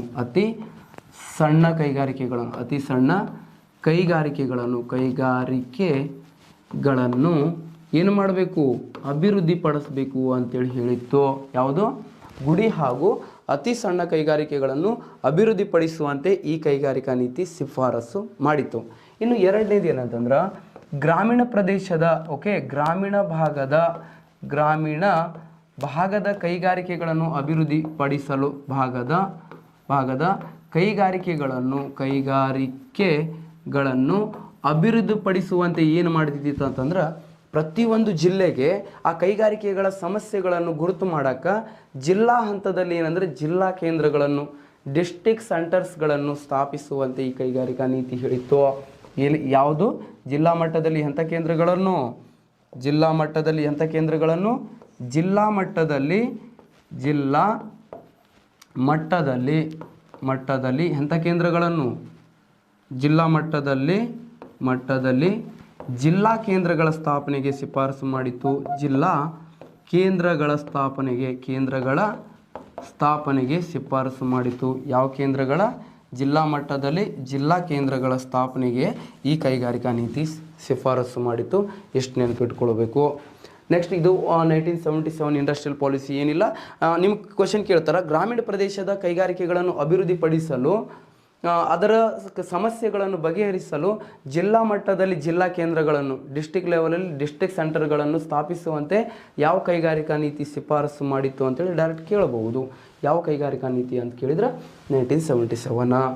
ನೆಕ್ಸ್ಟ್ ಇದಾದ ನಂತರ ಸ್ನೇಹಿತರೆ 1980 ಇಂಡಸ್ಟ್ರಿಯಲ್ ಪಾಲಿಸಿ, ಇದರ ಮೇಲೆ ಕೂಡ ಕ್ವಶನ್ ಆಗಿದೆ, ನೋಡಿಲ್ಲ, ಆದರೂ ಕೂಡ ಏನಂತಂದ್ರೆ ಇರಲಿ. ಹಾಗಾದ್ರೆ 1980 ಇಂಡಸ್ಟ್ರಿಯಲ್ ಪಾಲಿಸಿ ಇಂಪಾರ್ಟೆಂಟ್ ಅಲ್ಲ, ಆದರೂ ಕೂಡ 2 ಪಾಯಿಂಟ್ಸ್ ಬರ್ತಾವೆ ನೋಡ್ರಿ. ನಾನು ನಿಮಗೆ ಅಂದ್ರೆ 1969 ಇಂಡಸ್ಟ್ರಿಯಲ್ ಪಾಲಿಸಿಯಲ್ಲಿ 1969ರ ಕೈಗಾರಿಕಾ ನೀತಿಯಲ್ಲಿ MRTP ಮಿತಿ ಲಿಮಿಟನ್ನು ಎಷ್ಟು ಹೇಳಿದೆ ನಾನು ನಿಮಗೆ ಅಂತಂದ್ರೆ 25 ಕೋಟಿ ಹೇಳಿದೆ. ಎಷ್ಟು ಕೋಟಿ ಹೇಳಿದೆ? 25 ಕೋಟಿ ಹೇಳಿದೆ ನಾನು ನಿಮ್ಗೆ. ಈ ಕೈಗಾರಿಕಾ ನೀತಿ ಹೇಳಿತ್ತು ರೀ 25 ಕೋಟಿಯಿಂದ ಎಷ್ಟು ಅಂತಂದ್ರೆ 50 ಕೋಟಿಗೆ ಹೆಚ್ಚಿಸುವಂತೆ ಶಿಫಾರಸು ಮಾಡಿತ್ತು. 50 ಕೋಟಿಗೆ 25 ಕೋಟಿಯಿಂದ ಎಷ್ಟು ಕೋಟಿಗೆ ರೀ? 25 ಕೋಟಿಯಿಂದ 50 ಕೋಟಿಗೆ ಹೆಚ್ಚಿಸಬೇಕಂತೇಳಿ ಈ ಕೈಗಾರಿಕಾ ನೀತಿ ಶಿಫಾರಸು ಮಾಡುತ್ತೆ ಸ್ನೇಹಿತರೆ, ನೆನಪಿಟ್ಕೊಳ್ಬೇಕು. ನೆಕ್ಸ್ಟ್ ಇದಾದ ನಂತರ ಜಿಲ್ಲಾ ಕೇಂದ್ರಗಳನ್ನು ಮುಂದುವರಿಸಬೇಕಂತೇಳಿ ಈ ಕೈಗಾರಿಕಾ ನೀತಿಯಲ್ಲಿ ಮತ್ತೆ ಶಿಫಾರಸು ಮಾಡಲಾಗ್ತದೆ. ಹಿಂದಿನ ಕೈಗಾರಿಕಾ ನೀತಿಯಲ್ಲಿ ಹೇಳಿದ್ನಲ್ಲ, ಗ್ರಾಮೀಣ ಕೈಗಾರಿಕೆಗಳನ್ನು ಅಭಿವೃದ್ಧಿಪಡಿಸಬೇಕಂದ್ರೆ ಜಿಲ್ಲಾ ಕೇಂದ್ರಗಳನ್ನು ಸ್ಥಾಪನೆ ಮಾಡಬೇಕಂತ. ಸೊ ಜಿಲ್ಲಾ ಕೇಂದ್ರಗಳನ್ನು ಏನು ಮಾಡಬೇಕು? ಜಿಲ್ಲಾ ಕೇಂದ್ರಗಳನ್ನು ಏನು ಮಾಡಬೇಕು? ಅಭಿವೃದ್ಧಿಪಡಿಸಬೇಕಂತೇಳಿ ಹೇಳಿತ್ತು. ಯಾವ ಕೇಂದ್ರಗಳನ್ನು? ಜಿಲ್ಲಾ ಕೇಂದ್ರಗಳನ್ನು. 2 ಅಂಶಗಳನ್ನು ನೆನಪಿಟ್ಕೊಳ್ಬೇಕು 1980 ಇಂಡಸ್ಟ್ರಿಯಲ್ ಪಾಲಿಸಿಯಲ್ಲಿ ಸ್ನೇಹಿತರೆ. ನೆಕ್ಸ್ಟ್ ಇದಾದ ನಂತರ ನೆಕ್ಸ್ಟ್ ಬರೋದು ನಿಮಗೆ 1985-86 ಇಂಡಸ್ಟ್ರಿಯಲ್ ಪಾಲಿಸಿ, 1985-86ರ ಕೈಗಾರಿಕಾ ನೀತಿ. ಇದು ಕೂಡ ಇಂಪಾರ್ಟೆಂಟ್ ಆಗಿರ್ತದೆ. 85-86ರ ಕೈಗಾರಿಕಾ ನೀತಿ. ಈ ಕೈಗಾರಿಕಾ ನೀತಿಯಲ್ಲಿ MRTP ಮಿತಿಯನ್ನು, ಲಿಮಿಟನ್ನು ಎಷ್ಟು 50 ಕೋಟಿಯಿಂದ ಎಷ್ಟಕ್ಕೆ ಹೆಚ್ಚು ಮಾಡ್ಬೇಕಂತ ಹೇಳ್ತಾರೆ ಅಂತ ಕೇಳಿದ್ರೆ 50 ಕೋಟಿ ಇದ್ದಿದ್ದ 100 ಕೋಟಿಗೆ ಹೆಚ್ಚು ಮಾಡಬೇಕು ಅಂತ, 100 ಕೋಟಿಗೆ ಹೆಚ್ಚು ಮಾಡಬೇಕು ಅಂತೇಳಿ ಶಿಫಾರಸು ಮಾಡಿತ್ತು. ಹಾಗಾದ್ರೆ ಸರ್ ಈಗ 100 ಕೋಟಿ ಅದ ರೀ, ಮತ್ತು ಈ ಪ್ರಸ್ತುತ ಎಷ್ಟದ ಅಂತ ಕೇಳಿದ್ರೆ ಪ್ರಸ್ತುತ MRTP ಆ್ಯಕ್ಟ್ ಇಲ್ಲ. MRTP ಆ್ಯಕ್ಟನ್ನು ಏನು ಮಾಡಿದಾರೆ? ಪ್ರಸ್ತುತ ರದ್ದುಪಡಿಸಿದಾರ. ಸೊ ಅದಕ್ಕೇನಂದ್ರೆ ಅದ್ರ ಮಿತಿ ಎಷ್ಟು ಅಂತೇಳಿ ಹೇಳಕ್ಕೆ ಬರೋಂಗಿಲ್ಲ ಅಟ್ ಪ್ರೆಸೆಂಟ್.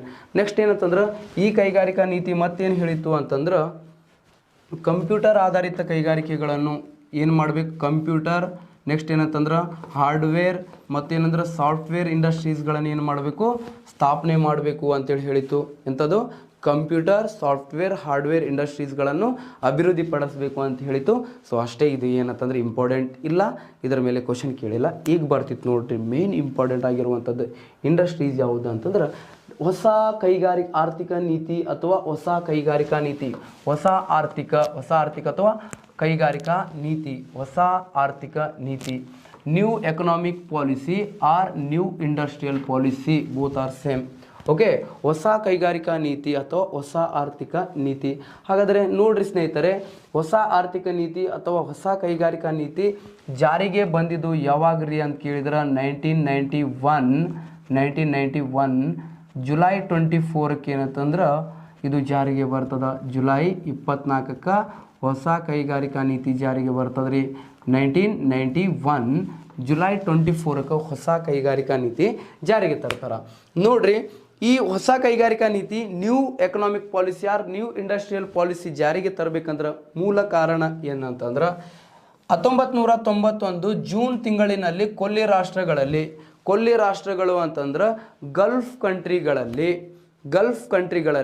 ತೈಲ ಬಿಕ್ಕಟ್ಟು ಉಂಟಾಗಿ ಅಲ್ಲಿ ಏನಂತಂದ್ರೆ ತೈಲದ ಬೆಲೆಗಳಲ್ಲಿ ಅಂತಂದ್ರೆ ಕ್ರೂಡ್ ಆಯಿಲ್ ಬೆಲೆಗಳಲ್ಲಿ ಏರಿಕೆ ಆಗಿಬಿಡ್ತದ. ಯಾಕಂತಂದ್ರೆ ಉತ್ಪಾದನೆ ಕಡಿಮೆ ಆಗಿಬಿಡ್ತದ ಮತ್ತು ಇನ್ಫ್ಲೇಷನ್ ಬಹಳಷ್ಟು ಸಮಸ್ಯೆ ಕಾಡ್ತಿರ್ತಿತ್ತು ಅಲ್ಲಿ. ನೋಡಿ, ಅವಾಗ ಏನಂತಂದ್ರೆ ಭಾರತದಲ್ಲಿ ಅದರ ನೇರವಾದ ಪರಿಣಾಮ ನಮ್ಮ ದೇಶದ ಮೇಲೆ ಕೂಡ ಬೀರ್ತದ. ಅಲ್ಲಿ ತೈಲದ ಬೆಲೆಗಳು ಏರಿಕೆ ಆಗಿದ್ದರಿಂದ ನಮ್ಮ ದೇಶದಲ್ಲಿ ಕೂಡ ಭಾರತದಲ್ಲಿ ಸಹ ಏನಂತಂದ್ರೆ ತೈಲದ ಬೆಲೆಗಳಲ್ಲಿ ಏನಂತಂದ್ರೆ ಅಗಾಧ ಪ್ರಮಾಣದಲ್ಲಿ ಏನಾಗ್ತದ, ಏರಿಕೆ ಆಗ್ತದ. ಅಗಾಧ ಪ್ರಮಾಣದಲ್ಲಿ ಏರಿಕೆ ಆಗಿದ್ದರಿಂದ ನಮ್ಮಲ್ಲಿ ಏನಂತಂದ್ರೆ ಅದರ ಪರಿಣಾಮದಿಂದ ಇನ್ಫ್ಲೇಷನ್ ರೇಟ್ 17% ಏರಿಕೆ ಆಗ್ತದ. ಇನ್ಫ್ಲೇಷನ್ ನಿಮ್ಗೆ ಪರ್ಟಿಕ್ಯುಲರ್ ಆಗಿ ಏನಂತಾರೆ ಇನ್ಫ್ಲೇಷನ್ ಡಿಫ್ಲೇಷನ್ ಅಂತೇಳಿ ಒಂದು ಕಾನ್ಸೆಪ್ಟ್ ಬರ್ತದ್ರಿ, ಹಣದುಬ್ಬರ ಅಂತೇಳಿ. 17% ಹಣದುಬ್ಬರ ಸಂಭವಿಸಿದ್ರೆ ಅದನ್ನು ರನ್ನಿಂಗ್ ಇನ್ಫ್ಲೇಷನ್ ಅಂತ ಕರೀತಾರ. ಯಾವ ಇನ್ಫ್ಲೇಷನ್? ರನ್ನಿಂಗ್ ಇನ್ಫ್ಲೇಷನ್ ಅಂತ ಕರೀತಾರ. ಓಡುವ ಹಣದುಬ್ಬರ ಯಾವುದು? ರನ್ನಿಂಗ್ ಇನ್ಫ್ಲೇಷನ್ ಅಂತ ಕರಿತೀವಿ, ಓಡುವ ಹಣದುಬ್ಬರ ಅಂತೇಳಿ ಕರಿತೀವಿ. ನಮ್ಮಲ್ಲಿ ಎಷ್ಟು ಅಂತಂದ್ರೆ 17% ಏನಂತಂದ್ರೆ ಹಣದುಬ್ಬರ ಸಂಭವಿಸ್ತದ. ಇದನ್ನು ನಿಯಂತ್ರಣ ಮಾಡಬೇಕು ಅಂತಂದ್ರೆ ಆ ಸಂದರ್ಭದಲ್ಲಿ ನೋಡ್ರಿ, ನಮ್ಮಲ್ಲಿ ಏನಂತಂದ್ರೆ ಹೊಸ ಕೈಗಾರಿಕಾ ನೀತಿ ಜಾರಿಗೆ ಬಂದಾಗ ಇದ್ದ ರಾಷ್ಟ್ರಪತಿ ಯಾರಂತಂದ್ರೆ ನಿಮ್ಗೆ ಗೊತ್ತೈತಿ. ರಾಷ್ಟ್ರಪತಿ ಯಾರದರಿ? ರಾಷ್ಟ್ರಪತಿ ಇದ್ದವ್ರು ಯಾರಂತಂದ್ರೆ ಪ್ರಣಬ್ ಮುಖರ್ಜಿ ಇರ್ತಾರೆ ಅಲ್ಲ, ಆರ್ ವೆಂಕಟರಮಣನ್ ಅಂತೇಳಿ ಇರ್ತಾರೆ. ಯಾರಿರ್ತಾರ? ಆರ್ ವೆಂಕಟರಮಣ ಅಂತೇಳಿ ಇರ್ತಾರ. ಮತ್ತು PM ಯಾರಿರ್ತಾರ್ರಿ ಅಂತ ಕೇಳಿದ್ರೆ, ಓಕೆ, PM ಯಾರಿರ್ತಾರಂದ್ರೆ PV ನರಸಿಂಹರಾವ್ ಅಂತೇಳಿ ಇರ್ತಾರ. ಓಕೆ, ಆರ್ ವೆಂಕಟರಮಣನ್ ಇರ್ತಾರ ರಾಷ್ಟ್ರಪತಿ. ಪ್ರಧಾನಿ ಯಾರಿರ್ತಾರಂದ್ರೆ PV ನರಸಿಂಹರಾವ್ ಇರ್ತಾರ. ಮತ್ತು FM ಫಿನಾನ್ಸ್ ಮಿನಿಸ್ಟರ್ ಯಾರಿರ್ತಾರಪ್ಪ, ಹಣಕಾಸು ಮಂತ್ರಿ ಯಾರಿರ್ತಾರ ಅಂತ ಕೇಳಿದ್ರೆ ಡಾಕ್ಟರ್ ಮನಮೋಹನ್ ಸಿಂಗ್ ಅವ್ರು ಇರ್ತಾರ. ಡಾಕ್ಟರ್ ಯಾರಿರ್ತಾರ ಅಂತಂದ್ರೆ ಮನಮೋಹನ್ ಸಿಂಗ್ ಅಂತೇಳಿ ಇರ್ತಾರ. ಯಾರಿರ್ತಾರ? ಡಾಕ್ಟರ್ ಮನಮೋಹನ್ ಸಿಂಗ್ ಏನಾಗಿರ್ತಾರ ಅಂತ ಕೇಳಿದ್ರೆ ಡಾಕ್ಟರ್ ಮನಮೋಹನ್ ಸಿಂಗ್ ಅವರು ಈ ಅವಧಿಯಲ್ಲಿ ಹಣಕಾಸು ಮಂತ್ರಿ ಇರ್ತಾರೆ. ಅವಾಗ ಮನಮೋಹನ್ ಸಿಂಗ್ ಅವ್ರು ಏನು ಮಾಡ್ತಾರೆ, ನಮ್ಮ ಆರ್ಥಿಕ ವ್ಯವಸ್ಥೆ ಹಾಳಾಗಿರ್ತದ, ಸೊ ಆರ್ಥಿಕ ವ್ಯವಸ್ಥೆಯನ್ನು ಸುಧಾರಣೆ ಮಾಡಬೇಕು ಅಂತ ಹೊಸ ಕೈಗಾರಿಕಾ ನೀತಿಯ ಅವಶ್ಯಕತೆ ಇದೆ ಅಂಥೇಳಿ ಬ್ರಿಟಿಷರಲ್ಲಿ ನಮ್ಮ ಬ್ರಿಟಿಷರು ಎಲ್ಲಿ ಇರ್ತಾರೆ ಅವಾಗ ನಮ್ಮಲ್ಲಿ ಏನಂದ್ರೆ PV ನರಸಿಂಹರಾವ್ ಗೌರ್ಮೆಂಟಿಗೆ ಏನಂತಂದ್ರೆ ಸಲಹೆ ಕೊಡ್ತಾರೆ. ಅವರು ಸಲಹೆ ಕೊಟ್ಟಾಗ ಏನಂತಂದ್ರೆ LPGಯನ್ನು ಕೂಡ ಏನಂದರೆ ಜಾರಿಗೆ ತರಬೇಕು ಅಂತೇಳಿ ಸಲಹೆ ಕೊಡ್ತಾರೆ ಅವರು. LPG ಅಂದರೆ ಏನು ಮುಂದೆ ನೋಡೋಣ ಅಂತ. ಇನ್ನು ಗಲ್ಫ್ ಕಂಟ್ರೀಸ್ ಎಷ್ಟು ಅದಾವ್ರಿ ಅಂತ ಕೇಳಿದ್ರೆ ಈಗೇನಂತಂದ್ರೆ ಕೊಲ್ಲಿ ರಾಷ್ಟ್ರಗಳು ಎಷ್ಟು ಅದಾವ ಅಂತ ಕೇಳಿದ್ರೆ ಇಲ್ಲಿ ನೋಡ್ರಿ, ಕೊಲ್ಲಿ ರಾಷ್ಟ್ರಗಳು ಎಷ್ಟು ಅದಾವ ಅಂತೇಳಿ ನೋಡಿದಾಗ ಇಲ್ಲಿ ಕೊಲ್ಲಿ ರಾಷ್ಟ್ರಗಳು ಎಷ್ಟು ಅದಾವ ಅಂತಂದ್ರೆ 7 ಕೊಲ್ಲಿ ರಾಷ್ಟ್ರಗಳು. ಗಲ್ಫ್ ಕಂಟ್ರೀಸ್ ಎಷ್ಟಿದಾವ ಅಂತ ಕೇಳಿದ್ರೆ 7 ಕೊಲ್ಲಿ ರಾಷ್ಟ್ರಗಳು ಕಂಡು ಬರ್ತದೆ. Oman, Iraq, Kuwait, Qatar, Bahrain, Bahrain ಅಂತೇಳಿ. ಓಕೆ, ನೆಕ್ಸ್ಟ್ ಏನಂತಂದ್ರೆ ಇದಾದ ನಂತರ UAE, ಯುನೈಟೆಡ್ ಅರಬ್ ಎಮಿರೇಟ್ಸ್ ಅಂತೇಳಿ. Next Saudi Arabia.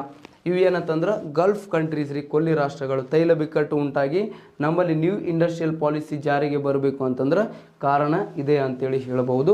ಮತ್ತು ಇದರಲ್ಲಿ ತೈಲ ಬಿಕ್ಕಟ್ಟು ಉಂಟಾಗಿದ್ದರಿಂದ ನಮ್ಮಲ್ಲಿ ಫಾರಿನ್ ಈಗ ವಿದೇಶಿ ವಿನಿಮಯದ ಸಂಗ್ರಹ ಕೇವಲ 1 ವಾರಕ್ಕೆ ಆಗುವಷ್ಟು ಮಾತ್ರ ಇತ್ತು 1991 ಒಳಗೆ.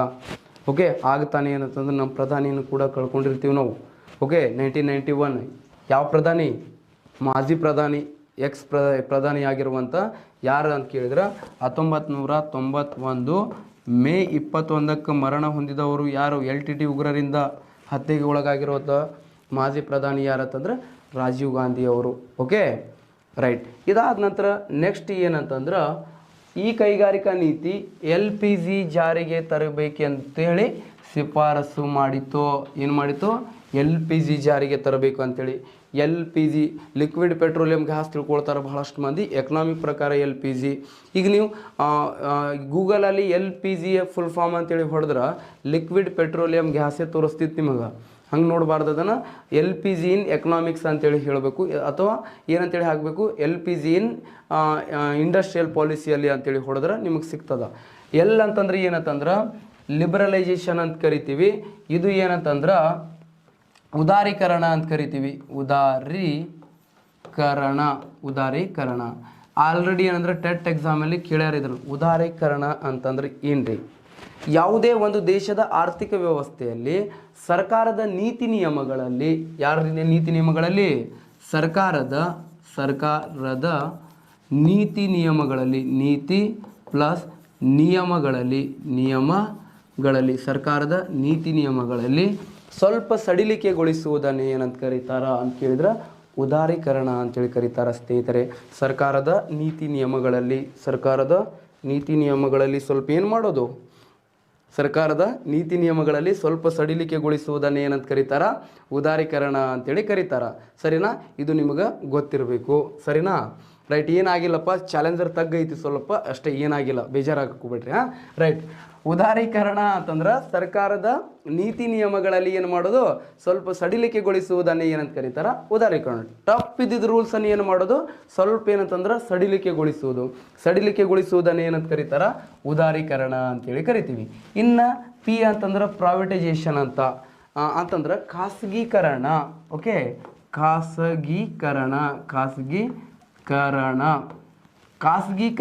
ಅಂತಂದ್ರೆ ಏನಪ್ಪ ಅಂತ ಕೇಳಿದ್ರೆ, ಖಾಸಗೀಕರಣ ಅಂತಂದರೆ ಈಸಿ ಇದೆ ಇದು ಕೂಡ. ಯಾವುದೇ ಒಂದು ಸರ್ಕಾರದ ಅಧೀನದಲ್ಲಿರುವಂಥ ಕೈಗಾರಿಕೆಗಳು ಅಂತಂದ್ರೆ ಪಬ್ಲಿಕ್ ಸೆಕ್ಟರ್ ಇಂಡಸ್ಟ್ರೀಸ್ಗಳು ಸತತವಾಗಿ ಏನಂತಂದ್ರೆ ನಷ್ಟದಲ್ಲಿ ಮುಂದುವರೆಯುತ್ತಿದ್ದ ಅಂತ ತಿಳ್ಕೊ. ಯಾವ ಸೆಕ್ಟರ್ಸ್ ಇಂಡಸ್ಟ್ರೀಸ್? ಪಬ್ಲಿಕ್ ಸೆಕ್ಟರ್ ಇಂಡಸ್ಟ್ರೀಸ್ಗಳು ಸತತವಾಗಿ ನಷ್ಟದಲ್ಲಿ ಮುಂದುವರೆಯುತ್ತಿದ್ದ ಅಂತ ತಿಳ್ಕೊ. ನಷ್ಟದಲ್ಲಿ ಮುಂದುವರಿತಿರುವಾಗ ಆ ಕಂಪ್ನೀಸ್ಗಳನ್ನು ಖಾಸಗಿಯವರಿಗೆ ಏನು ಮಾಡೋದು? ಮಾರಾಟ ಮಾಡಿ ಬಿಡೋದನ್ನೇ ಅಥವಾ ಖಾಸಗಿಯವ್ರ ಒಡೆತನಕ್ಕೆ ಬಿಟ್ಟು ಕೊಡೋದನ್ನೇ ಏನಂತ ಕರೀತಾರ? ಖಾಸಗೀಕರಣ ಅಂತ ಕರೀತಾರ. ಖಾಸಗಿಯವ್ರ ಒಡೆತನಕ್ಕೆ ಏನು ಮಾಡೋದು? ಬಿಟ್ಟು ಕೊಡೋದನ್ನೇ ಏನಂತ ಕರೀತಾರ?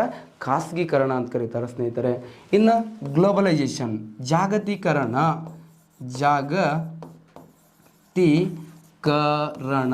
ನಿಮಗೆ ಓಪನ್ ಎಕನಾಮಿ ಹೇಳಿದೆ ನಾನು, ನಿಮ್ಗೆ ನೆನಪೈತಿಲ್ಲೋ ಗೊತ್ತಿಲ್ಲ.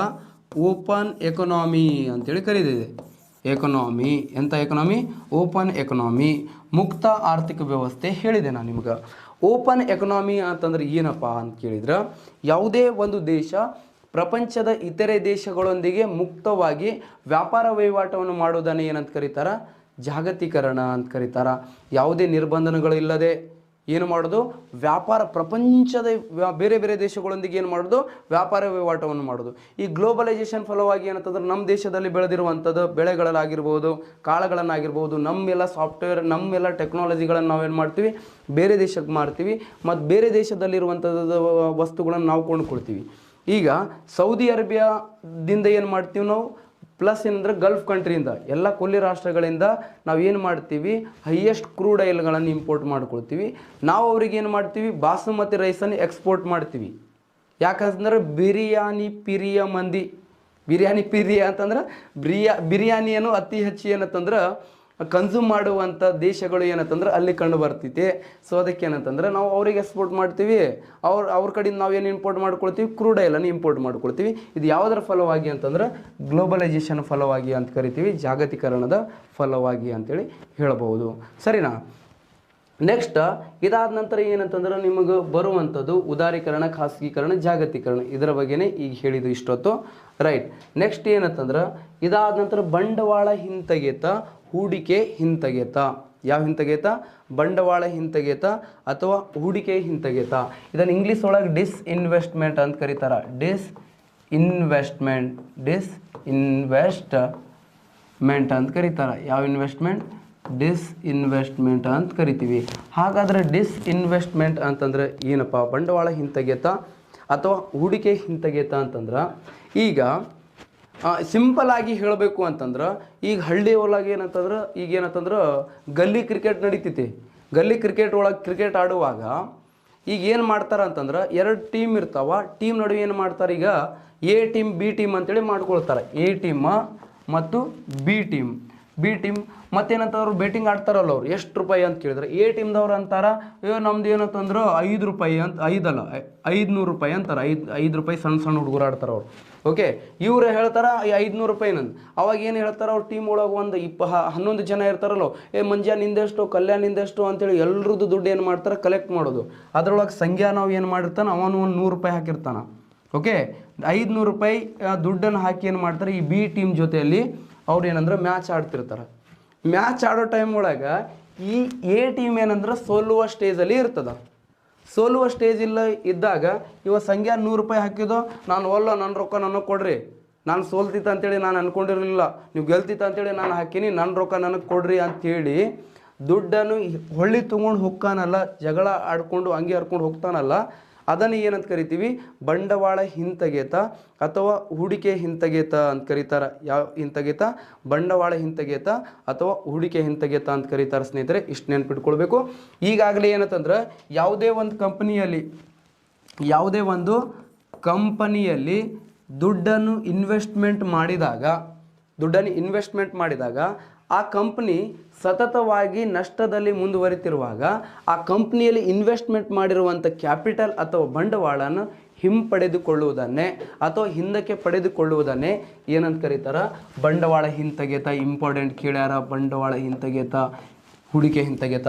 ಇನ್ನು ಕೇಳ್ರಿ ಸ್ನೇಹಿತರೆ, ನಮ್ಮ ದೇಶದಲ್ಲಿ 1996ರಲ್ಲಿ ಹೂಡಿಕೆ ಹಿಂತೆಗೆತ ಆಯೋಗವನ್ನು ಜಾರಿಗೆ ತರಲಾಗಿದೆ.